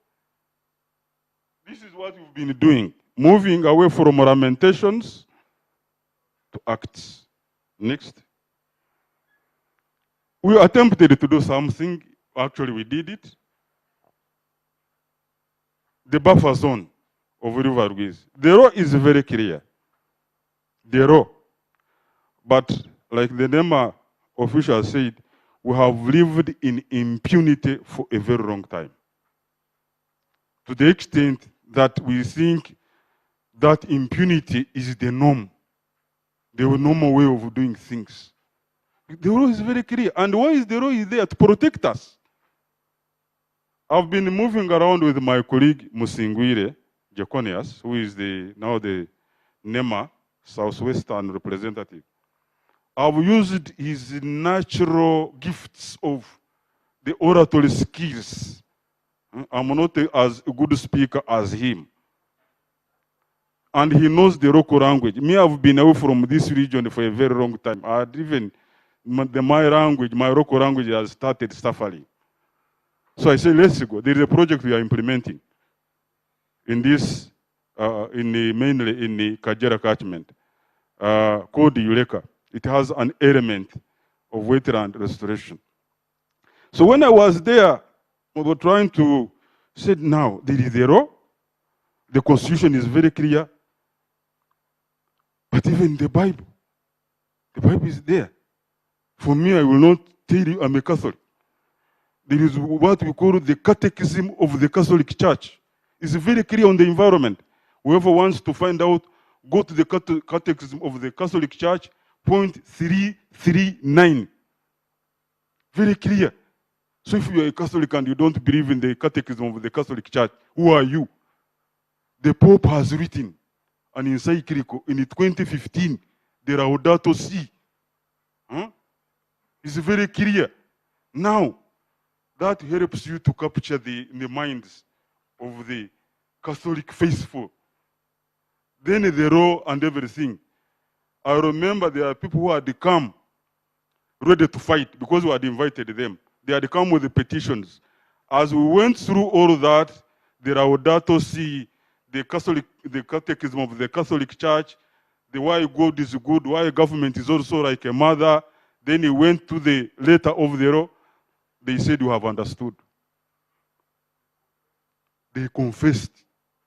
They had come very armed to fight. Where isn't it Ikona? Ikona is in Maziba. And in Maziba, these are die-hard Bachiga. But we softened them slowly, by slowly explaining the law. Both the letter and the spirit. They understood. Right now, they said, you come and restore the wetland without struggling. So in Mbarara, we had an attempt here. I think some stakeholders went to court. But you go to court to do what? To be allowed to destroy the river, to continue defecating into the river, and that's why you want to be. That's why you go to allow you to continue defecating into the river. So we need to be very serious. Next. This is what they did. One of the pillars suffered the wrath of this gen. They got it and destroyed it. But, you know, this is the common good. Next. Why that approach? Engaging the people, the NEMA you had talked about, so that they can understand. You really have to engage them. And you have to get the good language. Sometimes the way we package our facts is the one that lets us down. Then they went into this participatory mapping, and they were engaged there. Continue. Learning visits, they are those who are like Thomas in the Bible. Unless they see anything, they can't work. So you take them where things have worked. Like the Nyakambu, they see for themselves, say, okay. Then they interact with the people there. These are not aliens from, they are people who have actually repented, if I may use that word, and are doing things in the right way. These are the ones. We brought some, when I was in the East, we brought some from there and they visited this area. Next. Conclusions. Now this is the future. Getting people together down to think, to come up with their plans, and then you don't end there and make sure that these plans are implemented. And we support to implement them, all of us. All of us. Next. That's the end. But ladies and gentlemen, like I said, the law is very clear. I've also told you about the Bible. I don't know other faiths. I've told you about the Catechism of the Catholic Church, which is very clear. Of late, I've been engaging Radio Maria such that I can go. I know something about that doctrine. How then can we relate to people and they understand? And some of us who know what to do and continue not doing it. If you are an LC5, why should you really keep quiet? Would you want people to die? Why don't you come out openly? I know in this country, an LC5 chairperson, I will not mention words, who was very firm on some of these matters, and even engaged Chiboko. But I remember that person was voted back because he was very open and he spoke the truth. They say that when we speak the truth shall make us what? Again, this is talking, not acting. Speak the truth. So the conversation today is not necessarily just about the environment, but how we can transition to a green economy here in Uganda. And you'll notice the conversation by most of the panelists will be addressing those issues, because we've dealt with the issues of conservation and the issues of restoring our river in the presentations from NEMA and the ministry. And I think now it would be time for us to discuss this, this issue of the green economy. But allow me maybe begin with Ronald. You want to give us a sense of direction in the NPA, now that we're talking about NPA 3, where we're going in the conversation around environment. Thank you, moderator. I'm Randy Kagwa from the National Planning Authority, where I work as Manager Production, Trade and Tourism Planning. Yes, I want to agree that we are making a lot of progress in our transition to Vision 2040. The Vision 2040 looks at the transformation of the economy from a peasant to a modern and prosperous country. And we hope to achieve this by 2040. As a way of moving towards this vision, we implemented development plans. We have had NDP 1, which we completed. We are completing NDP 2. And come next financial year, we are beginning NDP 3. Now, the theme of NDP3 is to promote, let me begin with the goal, to raise household incomes and improve the quality of life. Raise household incomes and improve the quality of life. And as you'll note, this is a lower level goal which touches on everybody. And the theme is sustainable industrialization for inclusive growth, employment, and wealth creation. So the tool we are using to improve household incomes and the quality of life of our people is industrialization. We should be sustainable, we should create jobs, we should create wealth to our people. A green economy should be able to grow, but maintain the integrity of River Rwizi, the natural forests, or remain intact and functioning very well. A green economy produces climate resilience, where you can resist climate change, where you can adapt to climate change, where you can mitigate all those greenhouse gases. So those are the key elements of a green economy that we are pursuing. So want to reduce income inequalities. A green economy reduces income inequalities.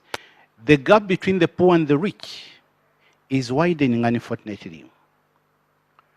If you look at the Ankole sub-region, the poverty levels are now at 6.2% or 6.8%, meaning that those who get less than $1 per day are 6.8%. That is very good, but the question is it inclusive? Is it felt in every household? Or a few people have moved out and others have remained? So green economy should lead to reducing of income inequalities. Yes, that is the green economy. In case you want me to continue. Basically, when you look at green economy, Mr. Kagwa kept using the word inclusive growth. You're looking at growth that is sustainable. You have the environment, you have the society, and you have the economic bit. When my colleague from NEMA was giving his presentation about restoring of the Rwizi, he talked about the economics also. It's very important that we balance this, that we don't look at just the economy, the economics bit of it, but we also look at the bit of the environment and the society.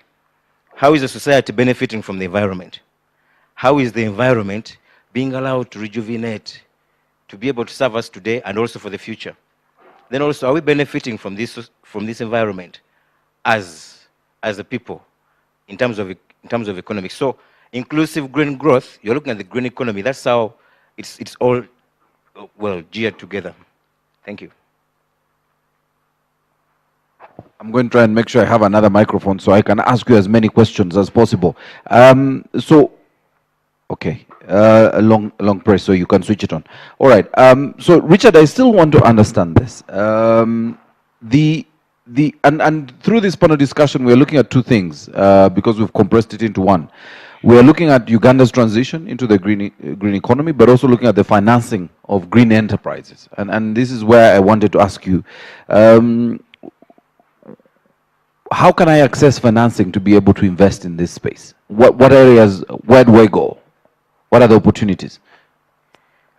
Maurice, before I get there, let me talk about Switch Africa Green. Please, go ahead. Because it will give us some scenarios. Under Switch Africa Green, this project was funded by European Union through the UN Environment, and with the ED of NEMA as the focal person, which role he delegated to me. And in here, we're looking at three components in this project. That is the policy component, green business development, and also the networking facility. Under policy component, we try to look at how can we influence green growth by actually having our policies become green. So we looked at some of the low-hanging fruits and we said, what policies can we tackle to have effective implementation of green growth? We looked at the public procurement policy. So we greened the policy. So it's now called Sustainable Public Procurement Policy. It wasn't there before. It was developed. After developing it, we went down to the PPDA Act, putting in clauses for green development. 70% of the procurements that are done in Uganda are done by government. If they can be green procurements, we are sure that we're getting to that point. Then we came up with a green growth strategy in terms of manufacturing. How is this manufacturing being done in order to promote green growth? And this project is hinged on SDG 12, which is sustainable consumption and production. This green growth strategy feeds into the bigger strategy, which is done by NPA, which is the green growth strategy, together with that one of green manufacturing. We also went down and looked at the tourism bill. Tourism is a big sector in Uganda that needed to be greened. So we've come up with a green tourism bill that we hope that will be ascended to by the president soon. Then we came down to green businesses. How are businesses becoming green? Looking at facilities. So we came up with grantees, people that accessed financing in order to green their businesses. I'll give an example of UCPC, Uganda Clean Production Center. It had beneficiaries, and one of them was East African Packaging in Ginger. This particular facility had a lot of paper waste because they're making packaging material. But when we sent down the guys, the grantee, they looked at the whole cycle of production. How can we reduce this waste to zero waste? We discovered that the offcuts they have as paper can actually be used to make paper trays. The investment was about $200,000 on the side of the facility. But now they were making paper trays that are now on the market. They had a payback period of about 5 years, but it scaled down to 2 years. So they're making money. That boilers that are using furnace oil, we advise them to actually use husks, coffee husks, rice husks. So in order to also reduce the carbon footprint, the ash that comes out of the boiler machine was also used to make pavers for their facility. So now when you look at their entire cycle, they are actually going green, zero waste, and they've invested in their facility. However, it has been a challenge for most facilities to access green financing, just like you said. So part of the third component of this project was networking, a networking facility. And we've organized quite a number of networking facilities in Uganda and other countries, because there are 7 countries that are participating in this project. In February this year, we had one in Munyonyo, and we're glad the minister who was just here, the Minister of Environment, State Minister of Environment, was actually the guest of honor. The networking facility, we identified banks in Uganda, and we tried to approach them to find out, do you have facilities for green businesses? And we discovered that they actually do, something that many people didn't know. Uganda Development Bank, commercial banks like EcoBank, Stanbic Bank, and EADB, East African Development Bank, they have facilities for green businesses. MSMEs can actually access this. So they just have to know the criteria that actually they can go through and have this access. Thank you.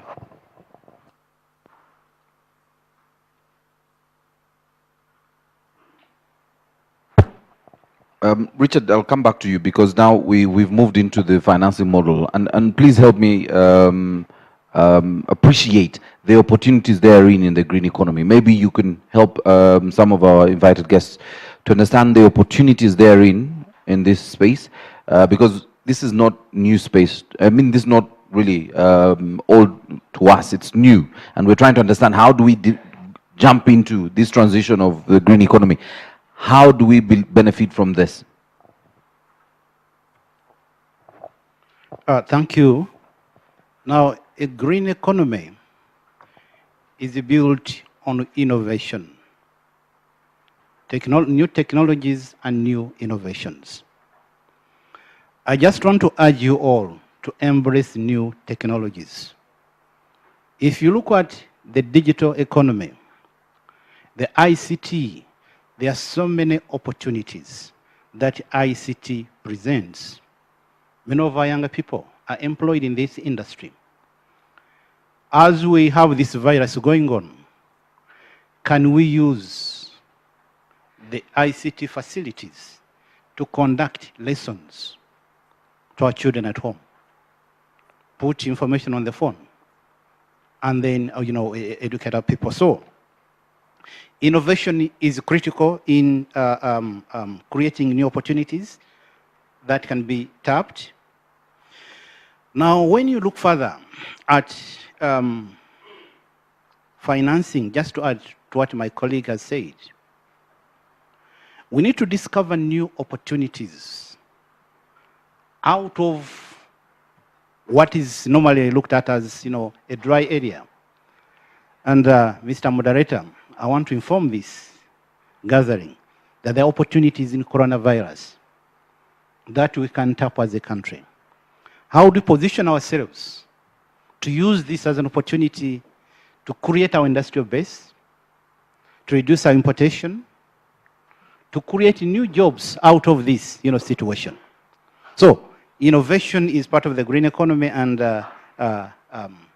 in terms of funding, there are innovative funding opportunities that you can look at by doing new things that have not been there, thinking creatively, and in coming out with new, facilities. There are global climate funds. Global climate funds.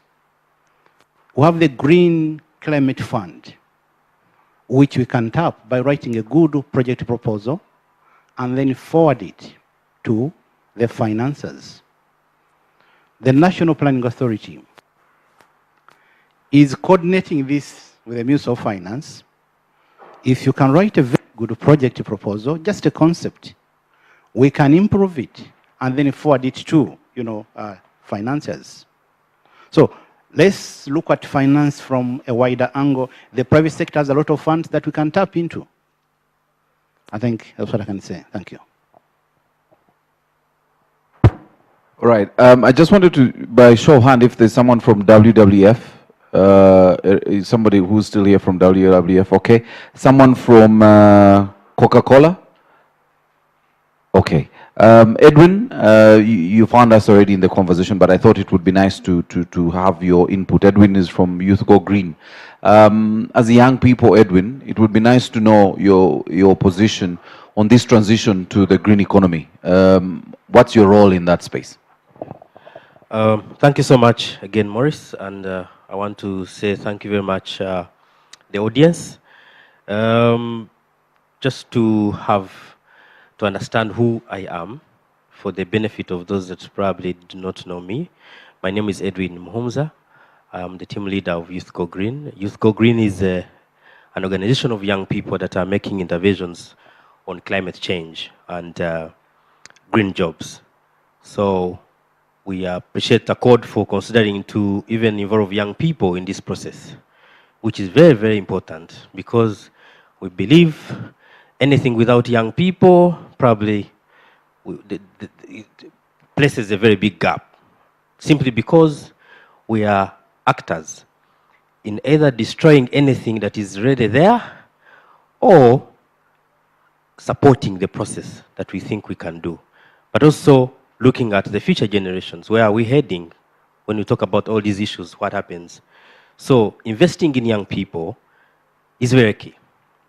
And that's why I must appreciate the ministry and government, in particular Ministry of Water and Environment, and of course other partners like WWF and ACODE, to have created this space for young people to listen to them, but also to give them the opportunity to express their ideas and innovations. Coming back to this question, Horace, indeed we have a very big role to play in the green economy. Very many young people at the moment, they are involved in so many activities. You look at all sectors of the economy, you'll find young people. Look at the transport sector, you'll definitely find so many young people riding borders, driving taxis. You go to agriculture, the majority of of the population involved in agriculture, of course, are the youth. You look at any service like ICT, definitely there is a lot that they are doing. But for the green economy that we're talking about, like I said, if we don't involve young people in managing the resources, the natural resources, then we will not even achieve what we want.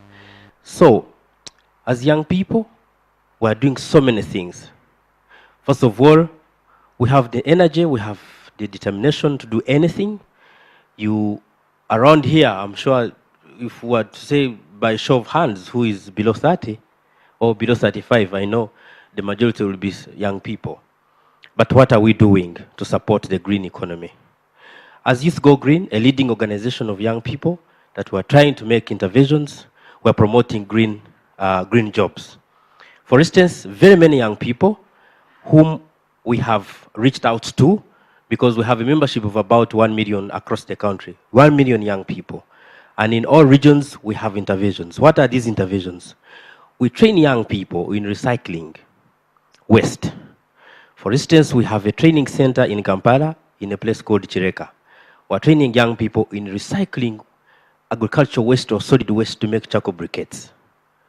Now, of course, there we are contributing to saving the environment, but also we are making sure that young people earn a living. We train young people in making paper. The waste we put out there, we try to encourage them, we try to train them such that they are able to do some of these things. When you get into agriculture, we have demonstration farms that we have set up in some parts of the country, especially in eastern Uganda. We have projects on climate smart agriculture, where we are training young people on livestock production. We are working with NADS, and we're making sure that because some of these young people look out for jobs and cannot find them, and that's why they resort to even cutting down the trees.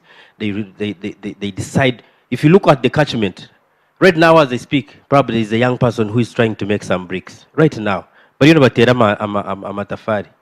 it's not because they want, but they're looking for survival. They want to survive. They want to have some living, to make a living. Therefore, we have a very big stake to play. And that's why I'm happy that sometimes some of these forums create some space, such that we are able to share our innovations, to share our ideas. But if these ideas are not appreciated, then we lose morale. And this morale boosts the economy as well.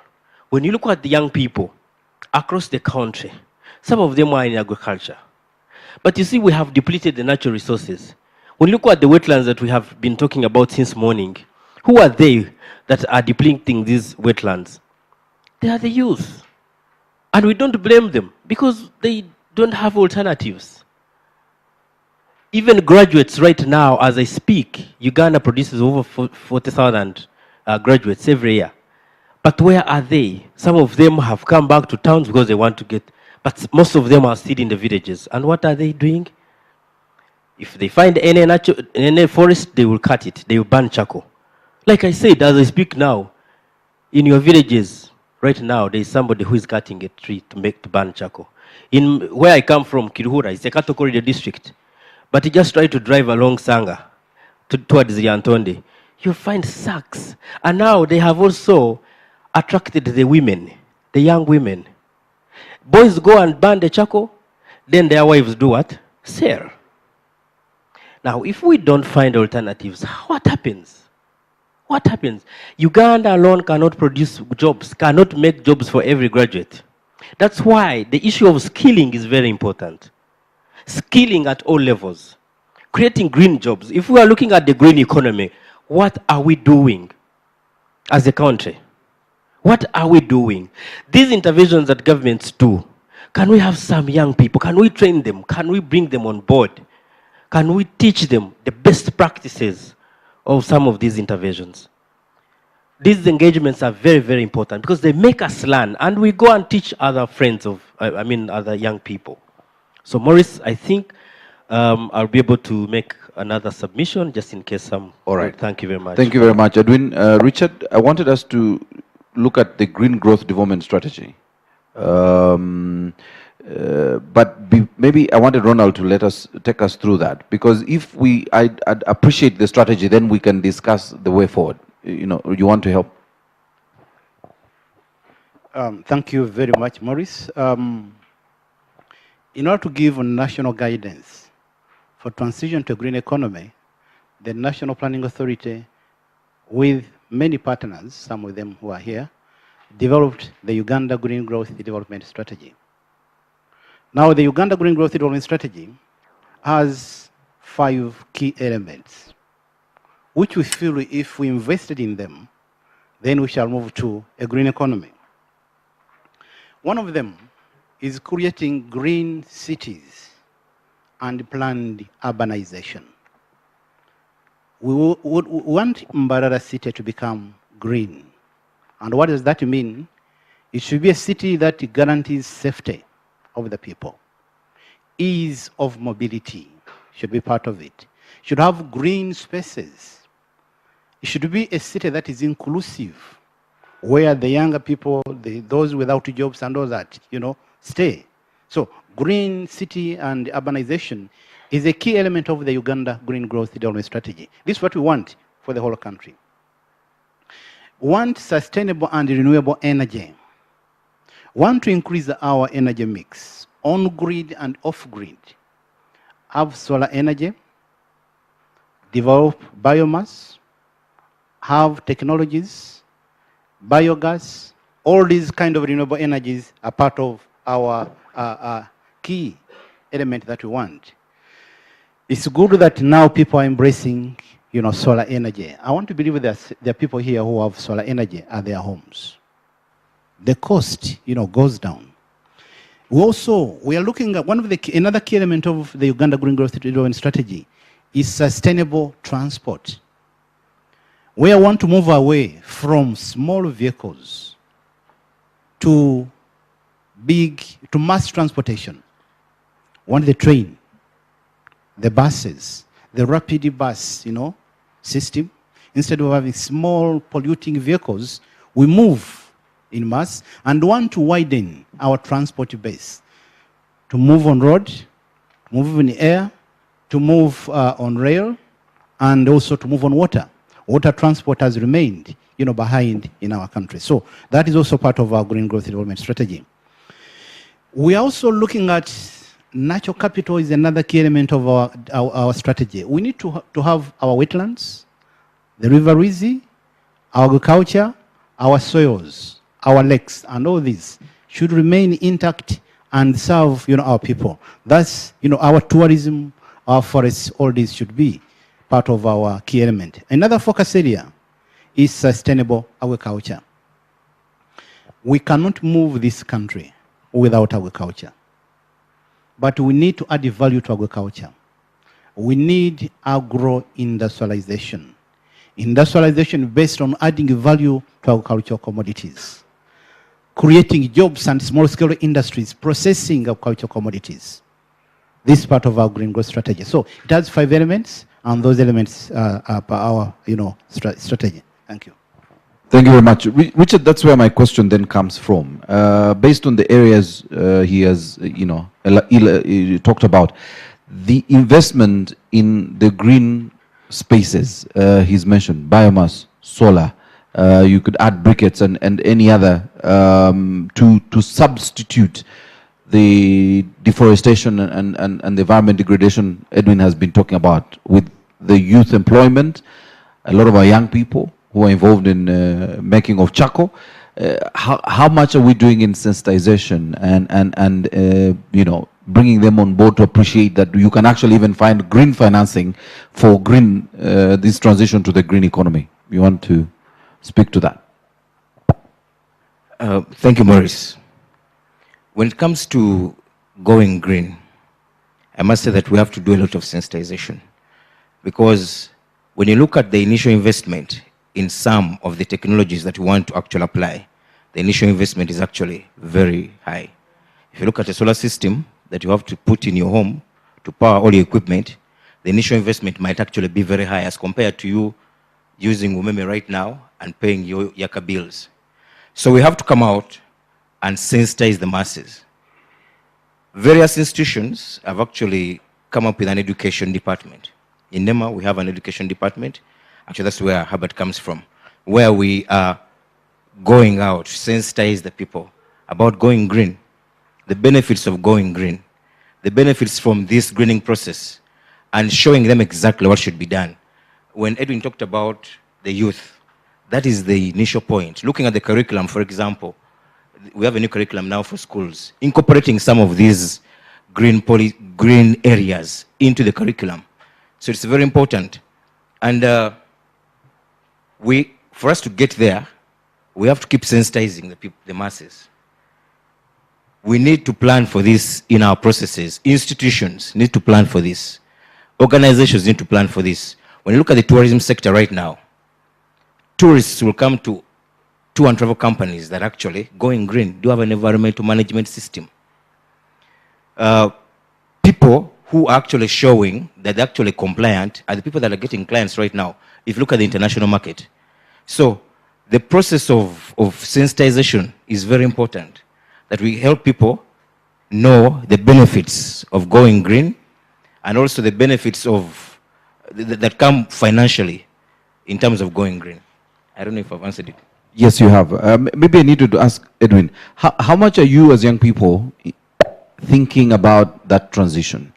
The move from our traditional ways of doing things to new ways, as both Ronald and Richard are speaking to, innovation, appreciating digital, benchmarking on what others are doing. I mean, we don't have to go very far. Some of our neighbors have already appreciated the green economy.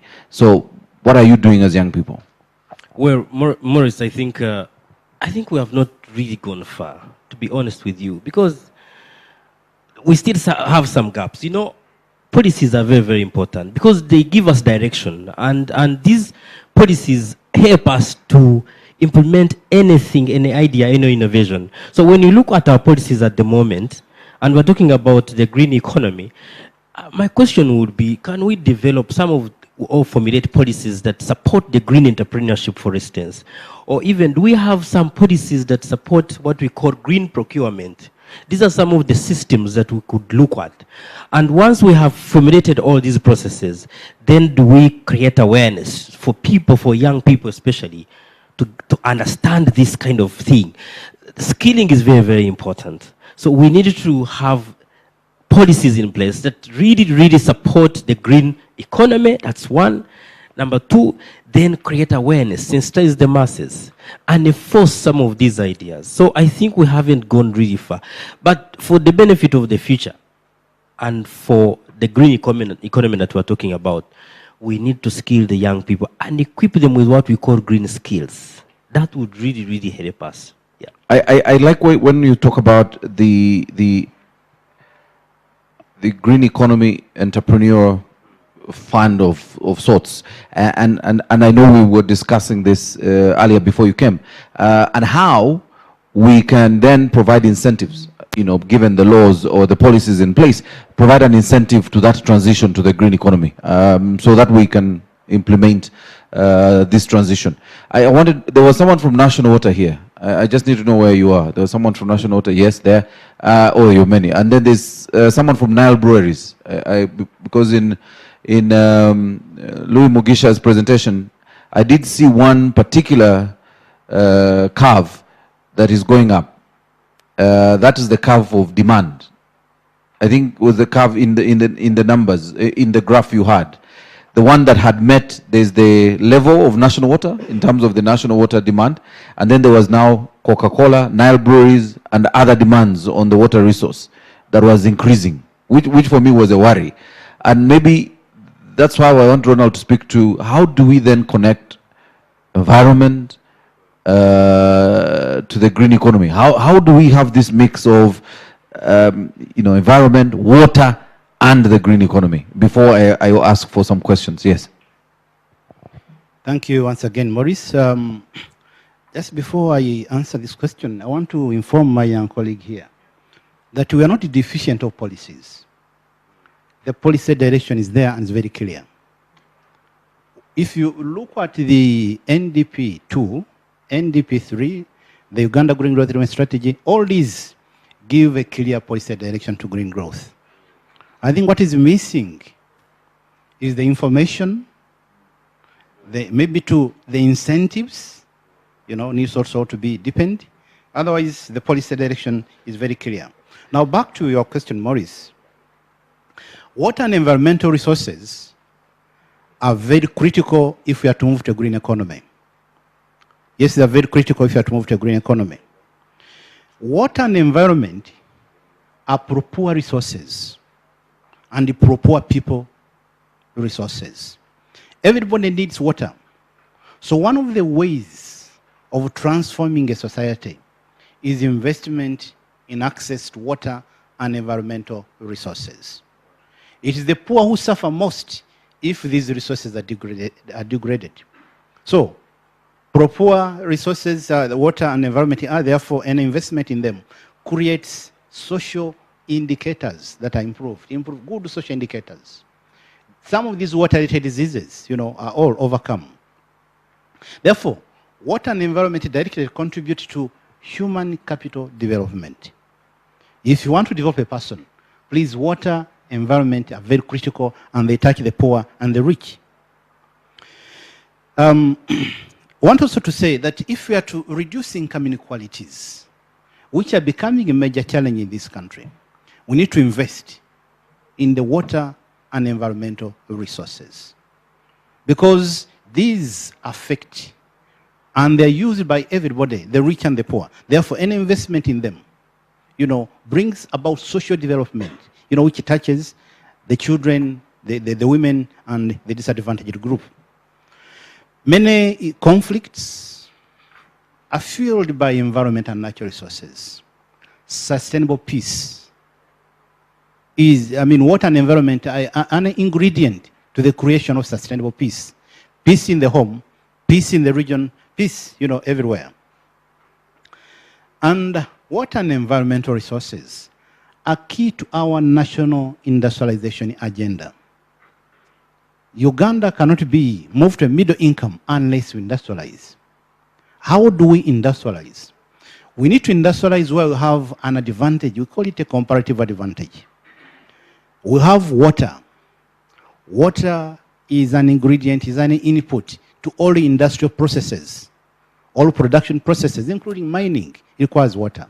Our oil and gas require water, So, our environment and natural resources are an input to our environment and natural resources. So, if Mbarara is to become an industrial city and a green city, it requires water. It requires a good environment as input, but also to absorb the waste that is generated. This is the economics of the environment and water, which we need to factor in our decision making, in our planning processes, in our implementation of activities. I thank you. Thank you very much. I wanted to open this up for questions, but be particular on who you're asking this question or your contribution. We still can also open it up and include the NEMA and ministry representatives who are here based on their presentations, and I'll be happy to bring them on board to answer your questions. So, if you have a question, if we can keep it very short, I'll be very happy to take as many. But I really have, I think I've been told 10 minutes, and I want to get questions then. Okay, 1, 2, can I see so that I know where I will be going? 1, 2, 3. Okay, I have also seen the young people behind there from university. I will come. Introduce yourself and then... Former district chairperson Mbarara and former member of Lake Victoria and Rwizi Catchment Committee. It is forwarded to Mr. Kagwa. I appreciate your presentation, especially on the need for innovations. But my question is on what innovations you have as an alternative for the sand miners, brick makers, and it is only a practice that is possible near or close to wetlands. So, and yet bricks, sand are actually on very high demand. in a place like Mbarara, where many constructions are coming up, and yet we don't see any alternative for replacing these bricks, replacing the sand, and which must come from close to the wetlands or the rivers. Would be happy if we got what the National Planning Authority has in this direction.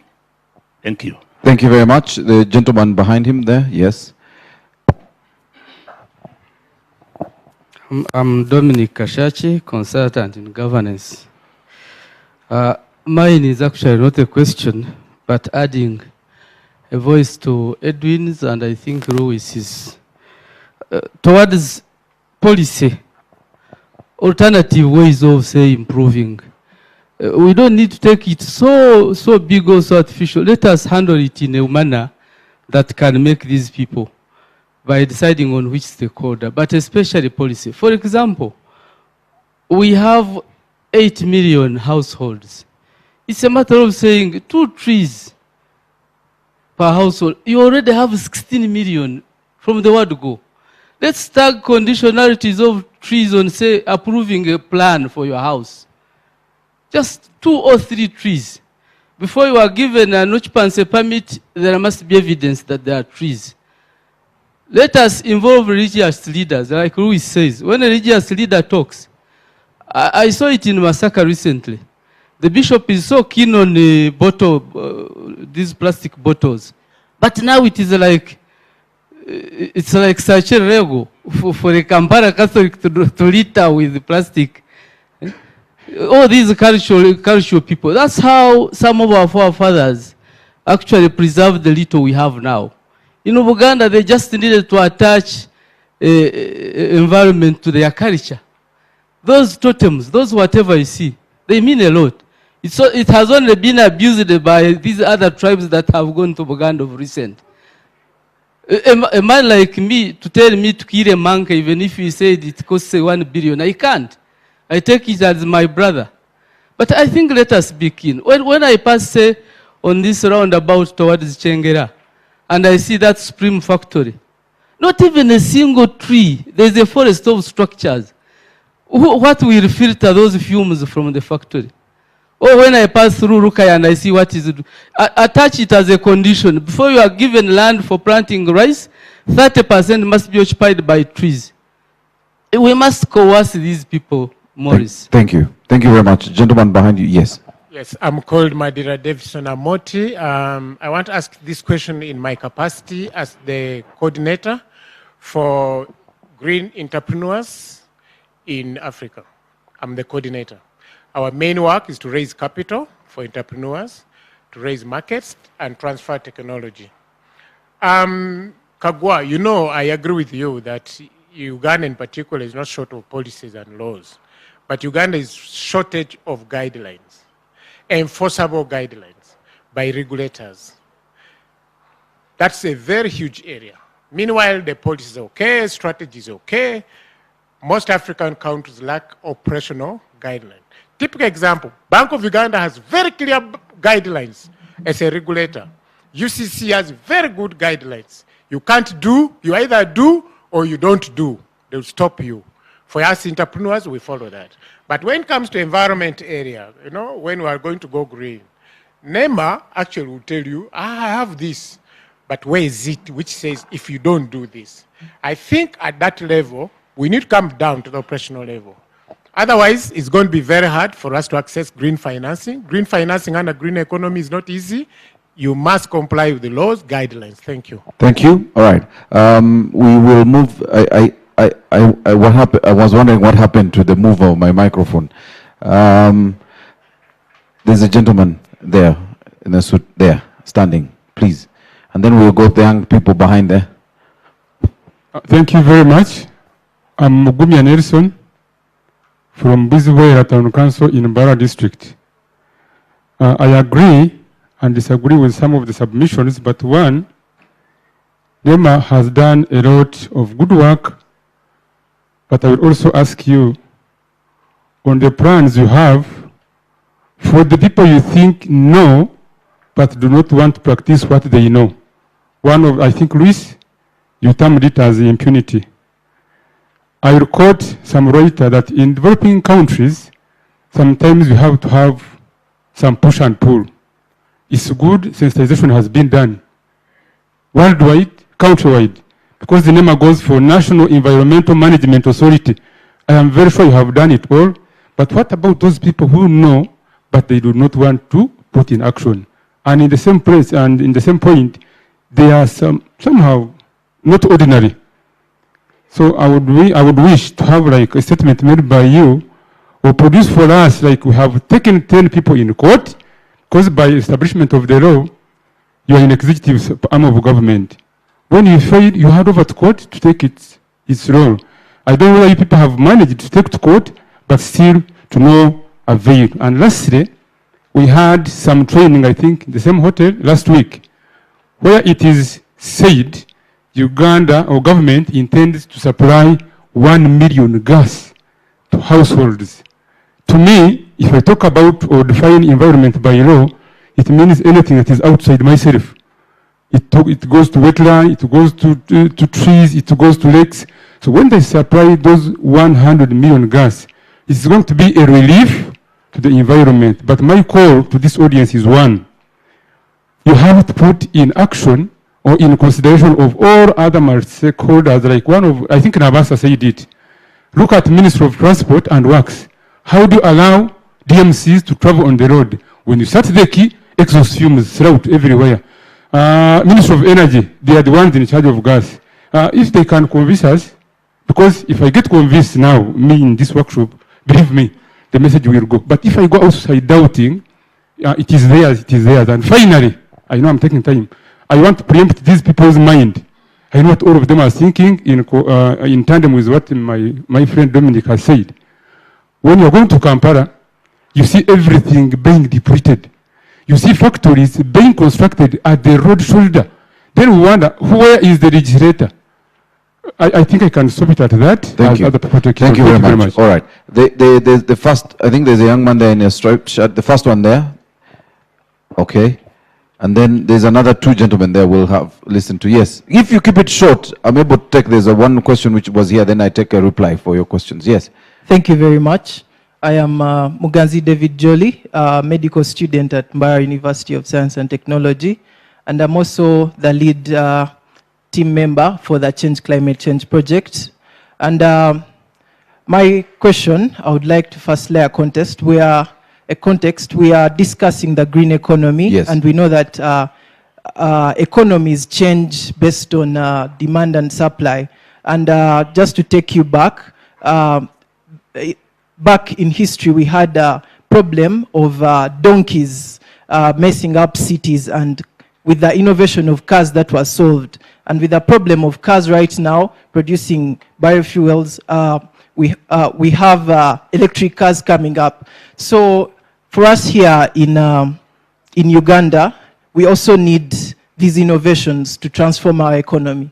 And as the Climate Change Project, we have innovations in incubation, under the incubation. And for example, we have a group working on water harvesting from River Rwizi, and a group working on fossil fuel reduction in low-income countries. But the question is, how do we get these young people to work with the ministry, to work with the government, because these innovations require certain kind of push for them to come to materialization. All right. Thank you very much. Thank you. Switch Africa Green, please. I'm sure you have looked through our policies. You might be able to help these young people. Yes, there is that young man, then we'll go to his neighbor. Yes. Thank you. I'm called Howard Mwizi. I'm a youth leader and I represent Youth Go Green.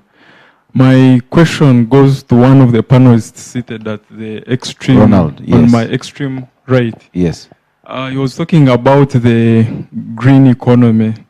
Most of us, as we are seated here, we could be elites, but then now my question is, how do we trickle down some of these terms and interventions at the grassroots? Yep. Because at times when we are discussing about the economy, we even have issues with the so-called GDPs, what? So now when it comes to green economy, it even becomes worse. Even more confusing. Yes. I agree with you. Two, when we are talking about transiting developing countries to the first world countries or second or middle income countries, he talked about industrialization, and I think, yes, it's a key, but we all know that 80% of the population in this country, it's the young people. But these young people don't have the skills that are supposed to transit this economy from the developing country to the third world country. So how do we equip the young people with the skills that are needed to transit this country from a developing country to either to a middle income country or to... All right. Thank you. Okay. The gentleman next to you had a question. Yes.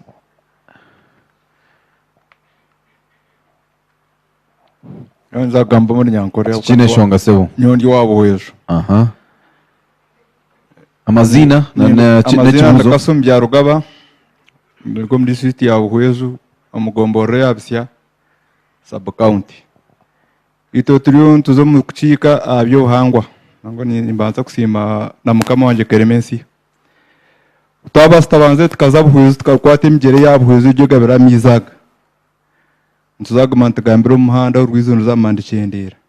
Buhwezu ari umugerogo. Ari yentere yekafa. Ariyo cyuzogera ekafa. Ariyo ngarumwenda omburum ekafa. Ejo nimiti yaburizo yitekinyankore. Hariyo migere ebiri ekafa. Twasitabanze ariyo cyuzogera namba ya kabiri ekafa. Hariyo mushasha namba ya kabiri ekafa. Hariyo bisya ikiyanza ekafa. Hariyo kasana ekafa. Twabasitabanze kugira ngo tuzahaya stamere tugambe nsugare ibyo buhango rwizi turukuza kugarukaho. Twabasitabanze tukakwatagana nabeyembe zimwe tukaza Buhwezu eje ikarmensi ya Rwanda na numwe mikasumu tukuza kufuna tukuza garuhu rwizo rwayifa. None nisaba ngo imabebembe zabarga hare na hari mureke twatanize tuzware butsi tuzware nkito tuze Buhwezu tutoho rwizi. Aha, where so I want to conclude that gentleman, yes, who has the microphone. Yes. Nichiriza na nyangana. Yego so. Nichiriza ngambe mu rukiga. Yes so. Ndikerere RDC wa Shema. Ubuhangwa tiburagarurwaho bigambo. Ubuhangwa buragarurwaho nkora. Abanya-Uganda baramanywa ngo kushisha ubuhangwa n'ikibi. Konko munya-Uganda nyonko kumwetegereze aretenga kukangwa. Okwahinda kora Shema abo kukanga abantu timurabahikaho. Ico kureberaho. Twina bemiruka town agents ubuhangwa bakaburekera banema. Nintekateka cyayimwine kureba ngo abantu abo twabataharayini akwa nibo barasiba nabaratema emfunjo nesharara.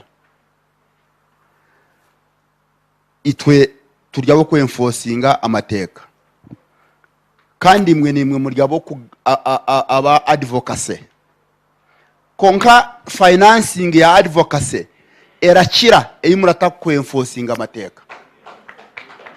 Esete zirashohora mu kugamba zirakira eziraza mu nkora. So mwe nabara designing a program zo kugaruzaho rwizi kuko kurusha yagamba. Yes sir. Mwije muze enyuma mu cyaro tubereke. Kare sir. Tuzeyo aho rufunjo omuntu arushishire omuruka tumuti harayine na chairman rusiwanu ko abantu aba barushishire bariho. Konko kubeihamu tarabeheramu ha TV West. Please bring my mic. We will not finish this conversation. I wanted to begin with Mugisha before I come here. The ministry, you had some questions. Do you want to reply them, or for you took them as observations? I'm happy to And I come to Nema here after you. Well, like you said, these were observations. But maybe I want to refer particularly to Edwin. Probably you may not wait for a policy to... There are certain things, simple things in life you can do. I can give an example. On Tuesday, we were in Shema. We visited in Nyakambu. That wetland that was restored. The place was teeming with fish. Actually, the fish there is even stubborn. It comes and enjoys around and disappears. I think fish there is about to die of old age. So, you see, if then the youth can engage in such things like that, I hear they are catching fingerlings, baits, to sell yes, those simple things. The grass that is got from the wetland is used to mulch banana plantations, and people are having a bumper harvest. So, yes, I know probably policies are lacking, but there are certain things that probably you don't need a well-crafted policy. You could sit down and think and start working. Okay. Yes. All right. Thank you very much. Habat, there were some questions for Nema. Here, he's here. Don't worry. Yes. There. I can come. I will. But there was a lady with a question. I discovered I was very gender insensitive. Now there are many ladies who have put up their hands. But Habat, first I will. Okay. Thank you so much. My colleague from is it Entrepreneur Africa something? Yes. You raised a very important issue of trying to domesticate the important documents like the regulations and the law into workable guidelines. So I think that is an important observation. We take it up. But for the law is the law. We just need to maybe simplify it into versions for popularization. That requires no guidelines. The law is clear. Somebody talked about impunity. How are we doing it? Definitely, impunity cannot be tackled by NEMA alone. It has to be an all-inclusive approach, because we might not know what is happening down there. So right from that community to the local leader, to the local government, to civil society, CBOs, then NEMA, we can be able to remove these impunities. We did one here. I just showed you an example of Kafunjo. It's a collective effort. We can't be there. I think the rest were simply observations. We take note of them. Thank you. Thank you very much. I need to the PS there before I come to my table. We need to close this. I was given 10 minutes to close. Thank you. Otherwise, we might see police here. Yes. Mine is just a supplement to my colleague from the ministry. I'm from the Ministry of Trade. There is no need for another policy. Because for us, we subjected a policy on green manufacturing to regulatory impact assessment. Things never came out. We said, what do? We need a strategy on how to implement the existing laws. And I think that is what is needed to do that. We are now in the middle of completing the green manufacturing strategy. Even it is some of our inputs we are put on the National Development Plan 3 recently. And I think what the RDC is saying is true. When Maif was controlling the banana bacterial wilt, they did not make a policy. They made guidelines to operationalize the existing policies. And where sensitized direct LC1 I remember I was among the people who paid the penalty for having one banana that was affected because the committee at the LC1 went down and found in my banana plantation one. I paid 3,000 for having not removed it. So I think what the RDC is saying, we need to have a strategy. Please, my colleague, design a strategy. You leave our officer who is here. Yes. You design a strategy that can trickle down at the LC1. If the committee is the one, the people who are there are the ones who are implementing what you are supposed to go and implement, something would be better. Thank you. Yeah. Thank you very much. I have been told you might have got a discount. The penalty was 5,000, so yours was 3,000. I'll begin with Edwin. If you can give Edwin the microphone. Edwin, let's wrap this up. 1 minute. Okay. I just wanted to emphasize the fact that for whatever we're supposed to do, if we're to do it effectively and it is impactful, then we should look at our mindset. The issue of mindset is very, very important. I really, really agree with the gentleman from Buhwejo, I think the RDC. Simple things, yes, I know we may need the policy, but are we implementing the policy? Or are we following the guidelines that we are given?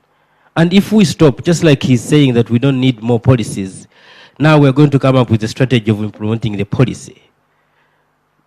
What are we doing? If we don't change our mindset, then we're not going to do anything. Of course, my senior said that, yes, I know the young people can do little things like fishing. Some of these guys don't have equipment. They don't have even capital, not even a single seed that they would use to do anything. My prayer is that if the country that focuses on its young population skills these young people at whatever level, skilling is very, very important. There's what we call work-based learning. We change from the classroom kind of education, but we get to have work-based learning. You take somebody at a river or a lake and someone gets to know how to fish. So if we don't do that, then I think it's going to be hard. Then also, we need to establish knowledge assistance and mentorship. These young people need mentorship. They need to be mentored. They need to be coached. We cannot even throw anything to them like that and then they take it up. No, they need to be convinced, mentored and coached. Thank you very much, Maurice. Richard? Yes. My colleague from the ministry talked about not waiting. And I want to appeal to everyone here. Let's not wait for the policies to be in place to protect our environment. Why do you wait to have a policy against use of charcoal? For you to stop using charcoal. We have briquettes. These have been tried and tested with a very high calorific value. Why are we still using charcoal? We can kill the demand of charcoal and therefore killing deforestation by having these in our homes. For me, I use briquettes and they're sold in Kampala. They burn and the ash they produce is even white ash. How are briquettes made? Briquettes are made from waste. You're not burning, you're not cutting down any tree. So let's kill the demand ourselves for some of these things. Let's not wait. And I would want to see, Dr. Arthur, an action plan from this workshop so that we don't usually have workshops and we discuss very good things with no action plan that can be implemented as a project later on. Someone talked about approvals coming out with planting of trees. We're actually pushing for this. But again, like I'm saying, let's start with ourselves right now. Every time you're celebrating your birthday, plant a tree. If you're 50 years old, you should have planted at least 50 trees in your life right now. If you're married, every time you're celebrating your anniversary, plant a tree. These are very simple things that we can do without NEMA having to come and help us, without waiting for the Catholic Church. And the Pope, like he said, when I was surprised, he's a very serious Catholic. The Pope, the Pope has recommended all these things. Let's start with ourselves.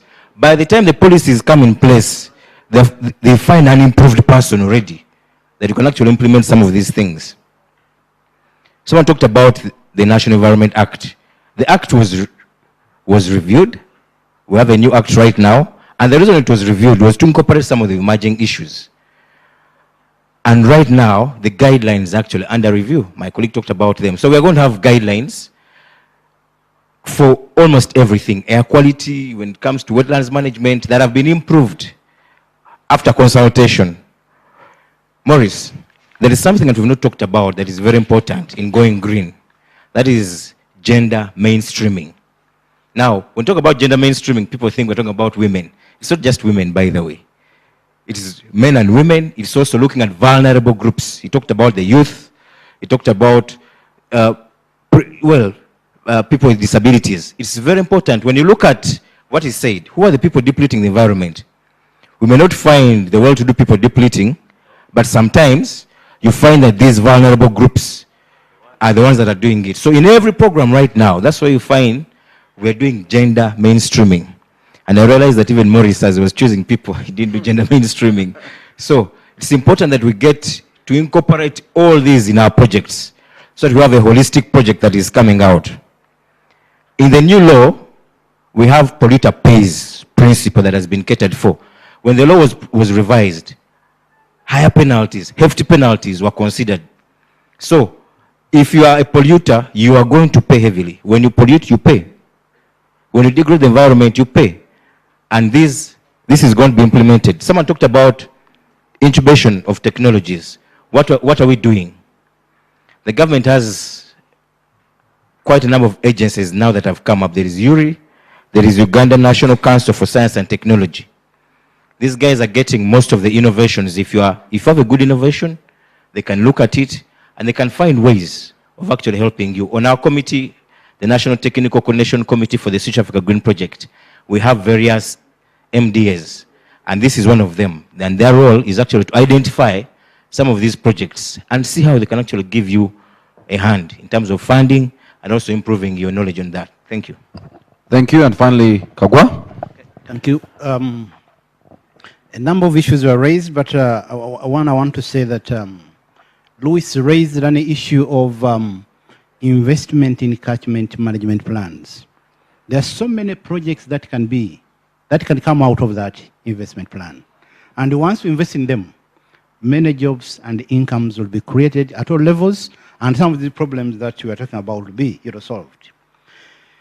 What innovations? National planning authorities encouraging innovation, technology, science at all levels.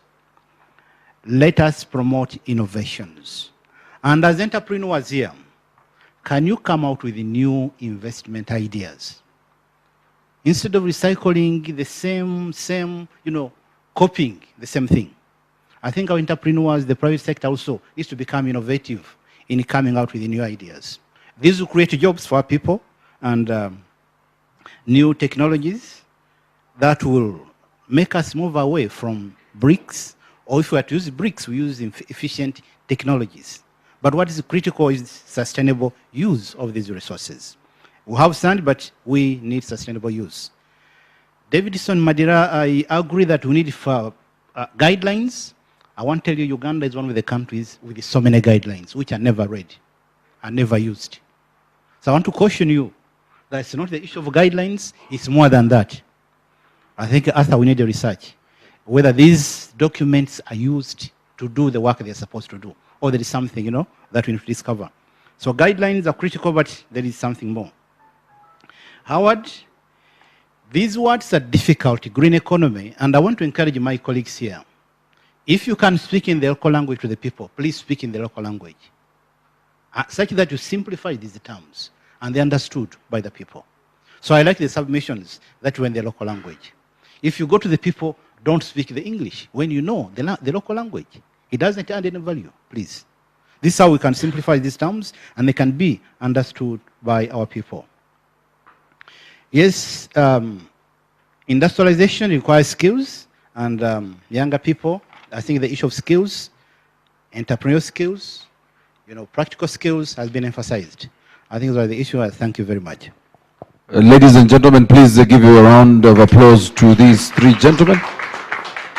You're requested to take your seats because now I want to invite my bosses to come and take these seats. So I want to invite Arthur to come with our Vice Chair of Mbara Local Government and Mugisha Louis from the Ministry. These seats are yours. I'll also go down. They are too powerful for me. So I'll let Arthur chair this session, which is the closing session. We allow us to close the symposium. We agreed to shorten the symposium so that we work within the guidelines of the state in managing what's with us. Yes. So, Arthur, Louis, and the chair, Vice Chair Barara. Yes. As the big people are sitting down, you know, he's telling me about the innovation, and they think sand, bricks. What is that overarching solution that we need? I think, Dr. Arthur, you need, one of the areas I think we need to research now into is the aspect of the alternatives. We were in Teso, and people who are doing a lot of rice growing gave us a very interesting scenario. They actually told us that the acre, one acre of land which used to produce about 10 bags of rice, currently they are getting 1 bag. And so they actually confessed that it's no longer economical to continue doing rice growing in wetlands. When you look at brick making on the river bank, how much money are those people getting? People who are actually degrading wetlands need alternatives that are researched. We discovered that, for instance, having one Frisian cow along the wetland produces much more than you being in a wetland in a meadow trying to grow rice. Doing vegetables, for instance, along the wetland edge will fetch you much more money than actually removing the entire wetland. So the wetland can remain and serve its purpose while you continue using its edge to provide the purpose you need. So that is the researchable area. If we are to guide our community, we need facts that are backed by research, so that when you really get them out, you tell them exactly where to go and use it as an enterprise. Thank you very much. Habat, I wanted, and I know Mugisha spoke and also gave us his presentation, but we are closing now, so you are speaking on behalf of the ministry. You have a few seconds, and then gladly ask the Vice Chair to speak to us. And then I'll ask a doctor to just pray for us. Thank you, my namesake. First of all, I want to thank you for turning up in spite of what is happening. This is a gesture that you really have these issues you are talking about at heart. Had it not been like that, I think this room would be empty. That said, as a ministry, we have tried our best. We have written guidelines. We have what we call the catchment planning guidelines. I've gone through them. We even have what we call water source protection guidelines. They are out there. We have tried to mobilize the people. We have formed catchment management organizations. And even to some of us who used to be away, we have been brought closer to the people.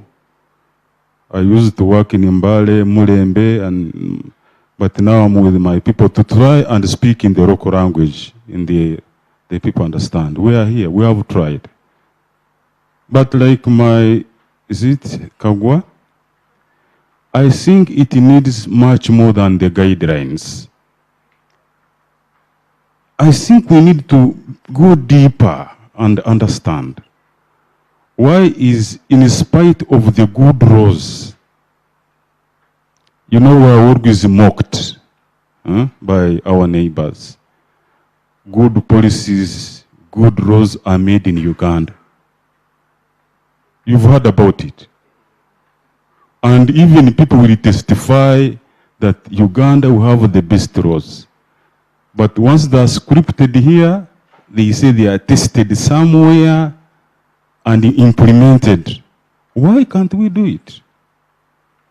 These are very important issues we really need to look at. The issue of incentives are okay. And actually at the ministry, the projects we are coming up, there is what we call alternative income generating activities. They are there. But sometimes we talk of a carrot and a stick. But can the reverse be true? Can't we have a stick and then later a carrot? And according to me, there is a lady, I think, she's a catchment management committee member of Katonga who are here, and she told us that for her, she's the district natural resources officer. I think maybe you know her. She made a revealing statement. Maybe we need to have a stick. I was with the RDC of Shema who was talking, I think, a few weeks ago. And I think what you said, RDC, and what you are saying now is what we need to do. These wetlands are not going to be saved on WB, TV West. We need to be practical. So as the government, we are doing our best, like I said. But I think the problem is bigger than just having guidelines in place. Could it be mindset change? And if it is mindset change, then what do we need to do? But one other thing I think I've discovered recently is probably we don't provide good information. Most of what people are doing out there is out of ignorance. Like I said in my presentation, there is a group of people in Maziba. I think the RDC Shema knows, Maziba, there is a wetland called Ikona. People had descended it, or we had descended on it and torn it into shreds. So we engaged the community there, and we told them the benefits of a restored wetland. And they discovered that they weigh much more than a degraded wetland. And they actually accepted.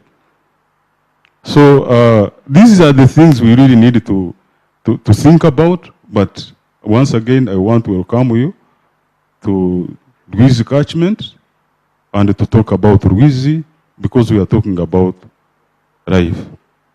Like I said, for us in the government, we are ready to do whatever is in our means, including teaming up with the youth. I think we have already signed a memorandum of understanding with them. How can we tap into their energies to make sure that we live in a better environment? Well knowing that the environment is our mother. Without it, we are finished. Thank you very much, and I hand over the microphone to the LC5 chair, Mbarara. Thank you. Okay, thank you. In the interest of time, all protocol observed.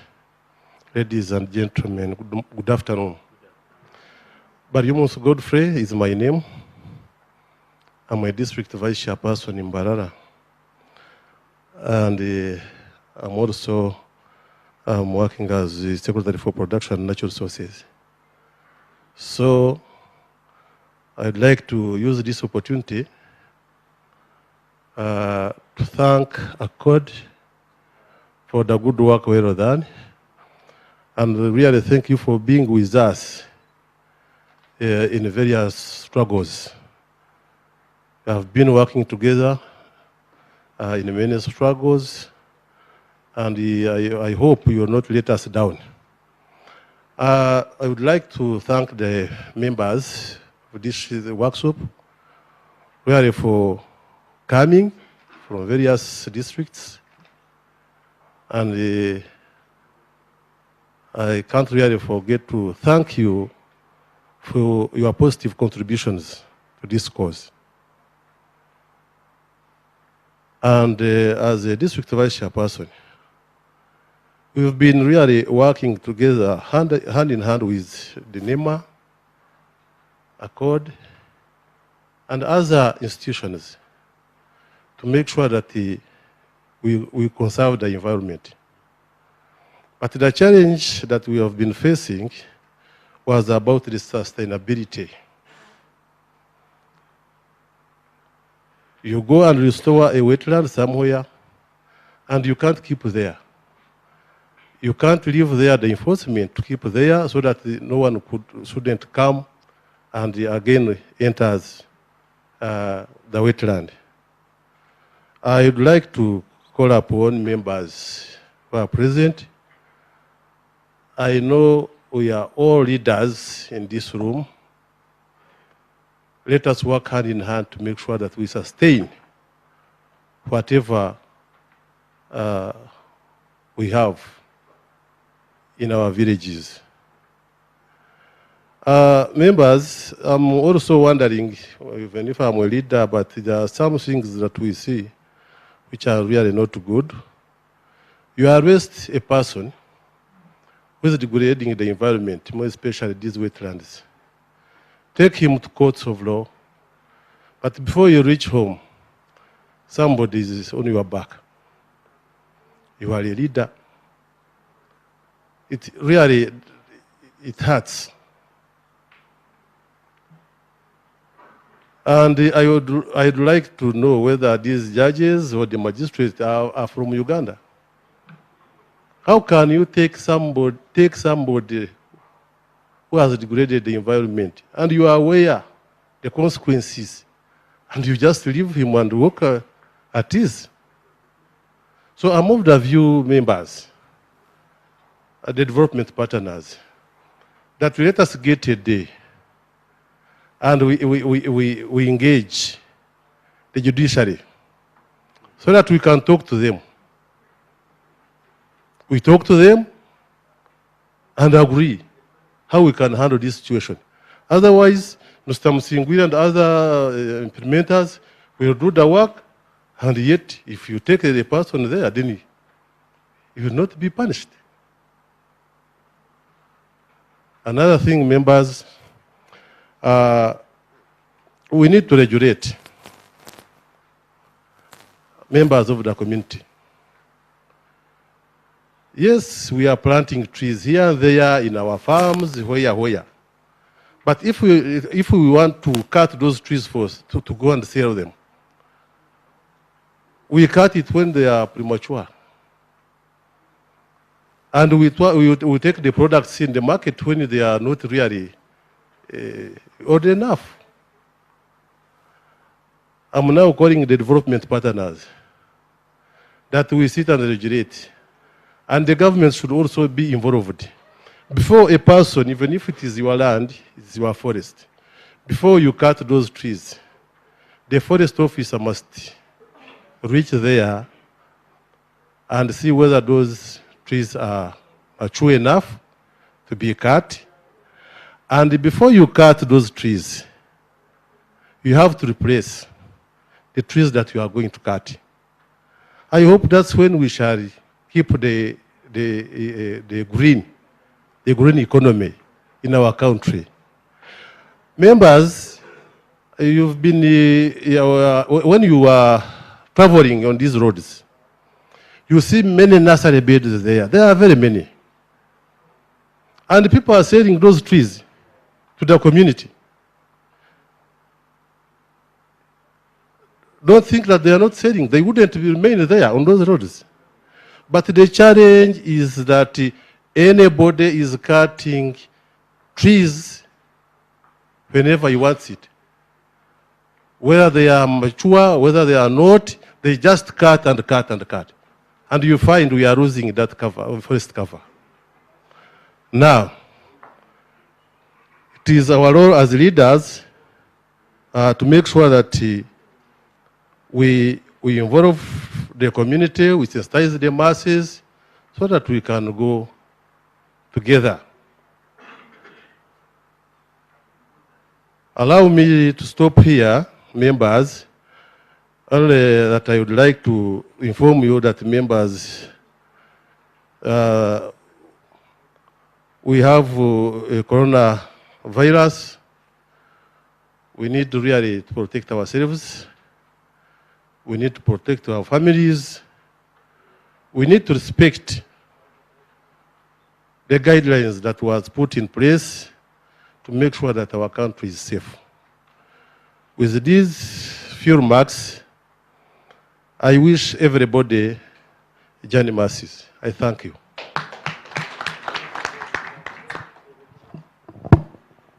Thank you very much, the Vice Chairperson.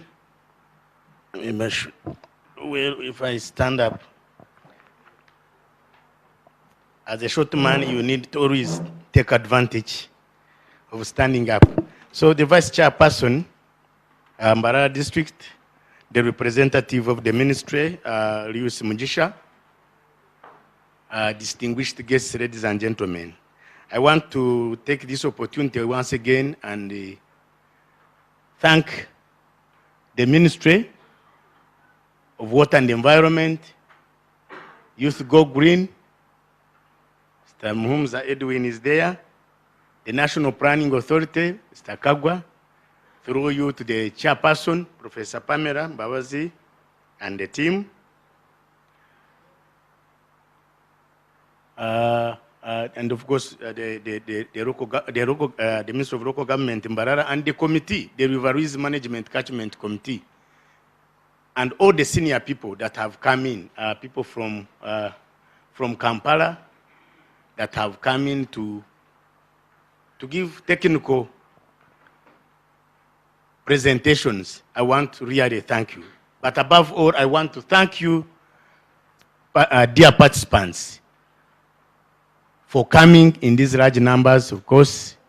And I want to apologize. We should have ended at 1 o'clock. We kind of have gone beyond that time, and you are hungry, and I hope not angry.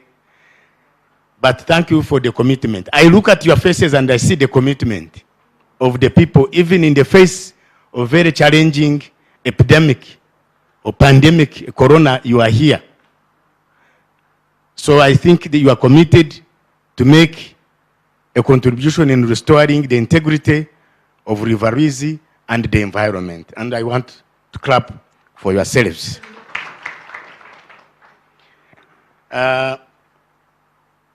We have been challenged because also we are tired of workshops. We don't want workshops. We want, it is now time to move from rhetoric to action. Rhetoric to action. As ACODE, we've made our small contribution. You know, we are a think tank. Our job is to influence government to deliver. We hold government in check. That's the work of civil society. Our power is knowledge. We use knowledge. That's what we have.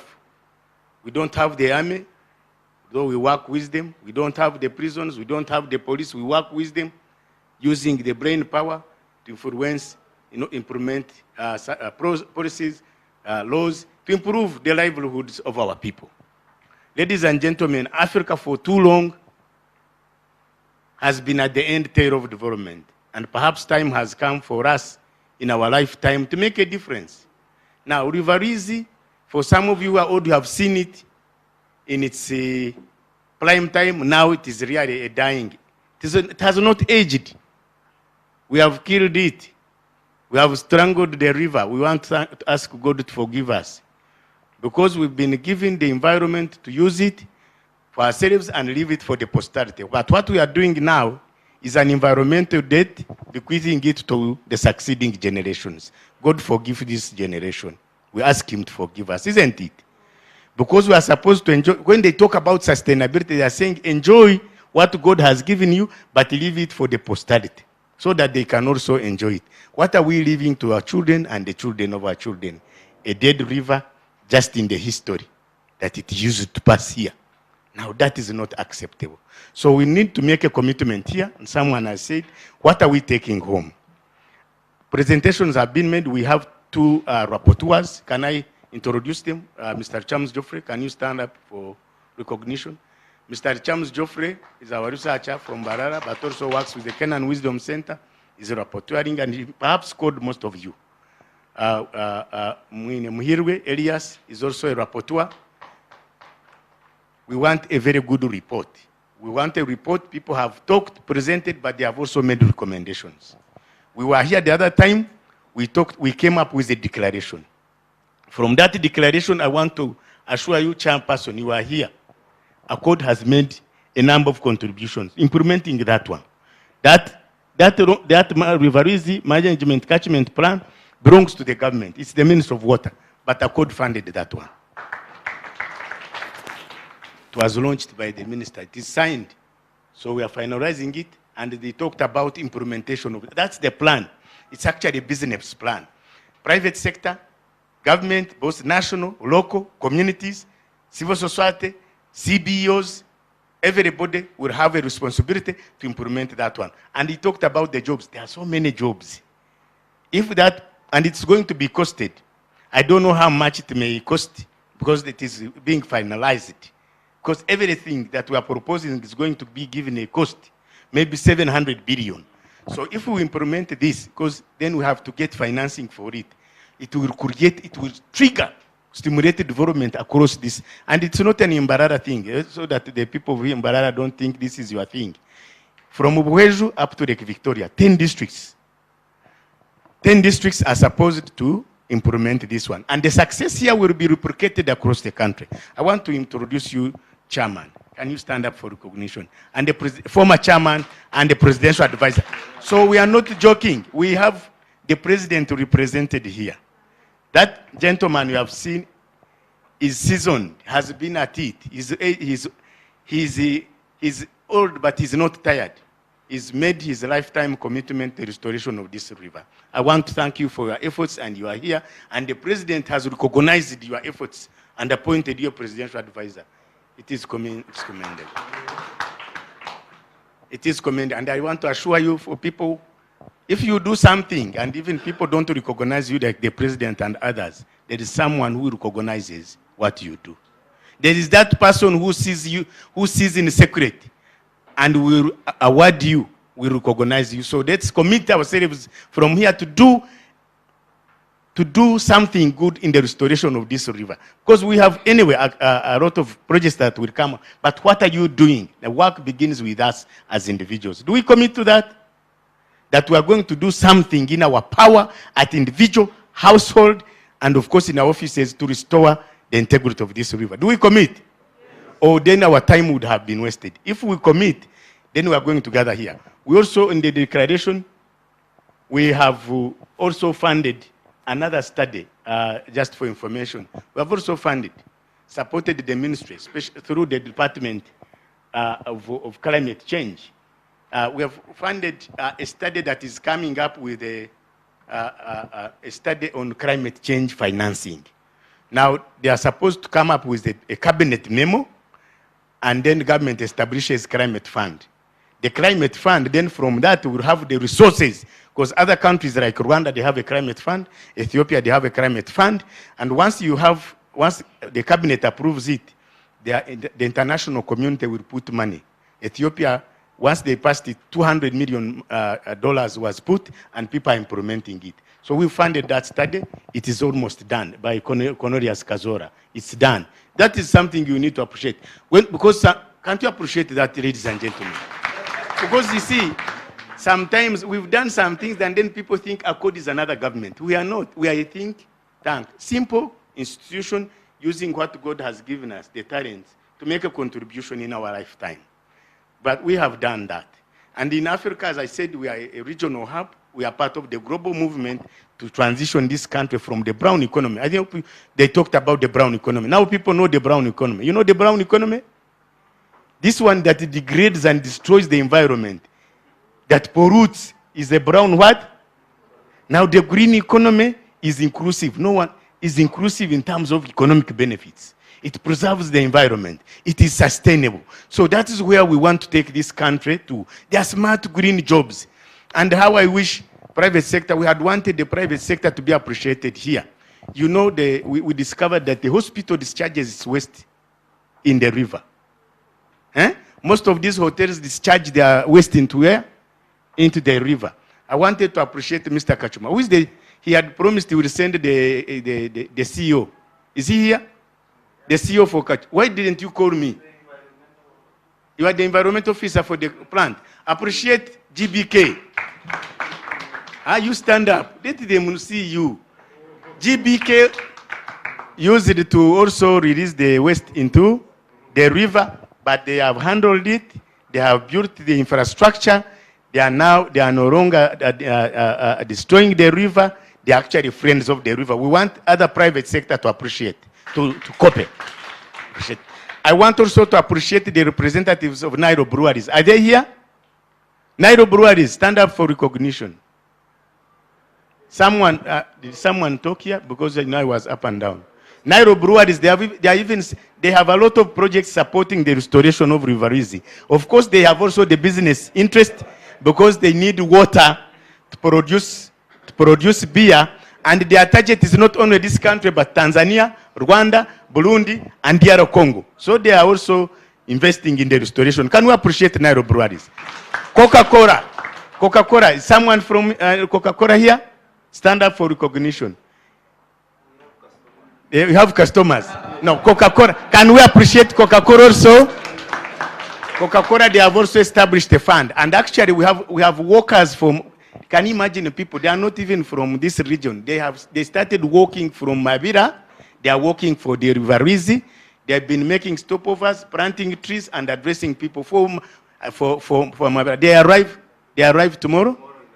They arrive tomorrow in the morning at Coca-Cola, and we will meet them. But because of this coronavirus, we have scaled down everything.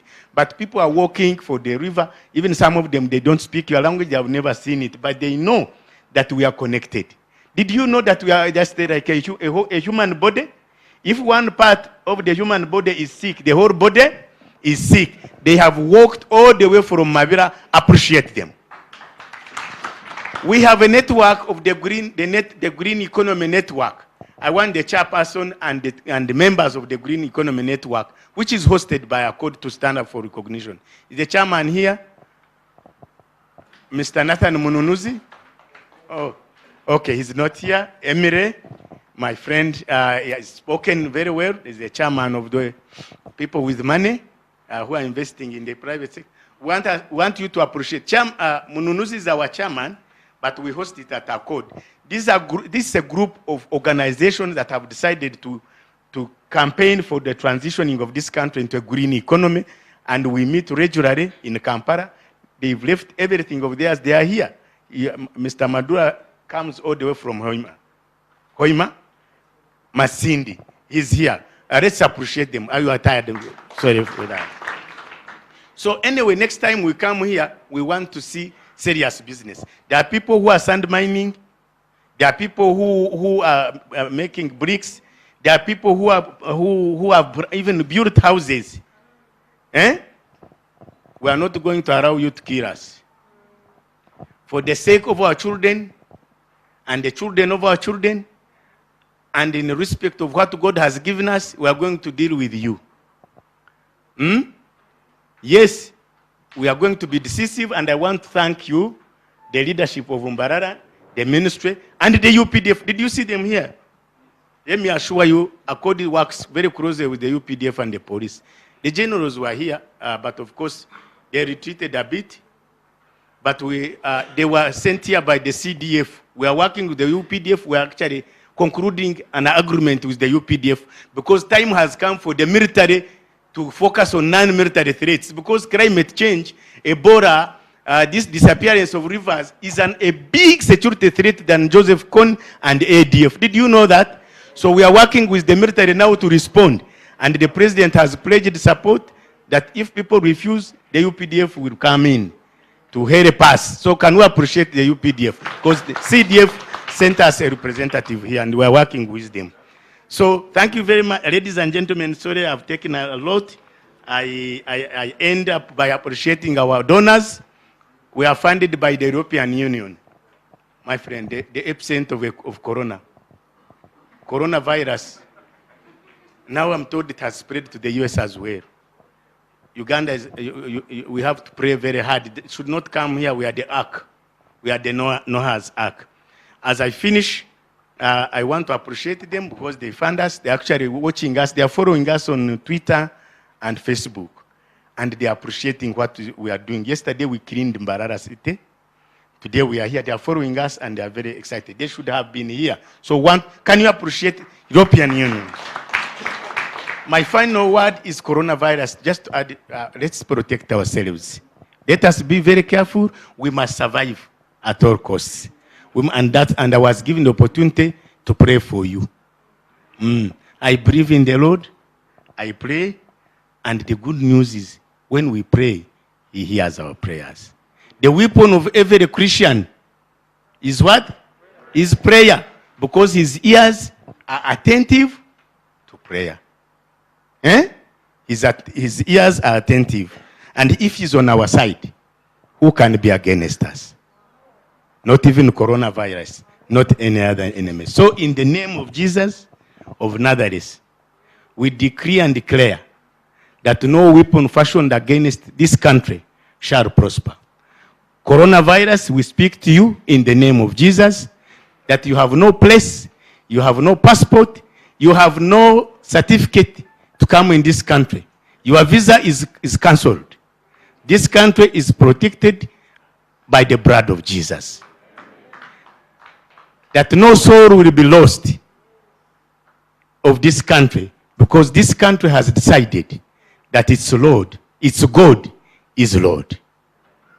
And so we pray for journey mercies, we pray for protection of our families, our loved ones, and also pray for leadership of this country. Because as they battle the virus, they need the grace of the Lord. So we pray for the president, we pray for the entire cabinet, the parliament, and even up to the LC ones, that God will give them wisdom to lead us well and to transform this country. Lord, we pray that we will not depart to come to your kingdom before this country is transformed. We want to see a developed country. We want also to begin to donate to the rest of the world. Because blessed are the people who give than those who receive. We thank you, we honor you. Through Jesus Christ our Lord. Amen. Getting close.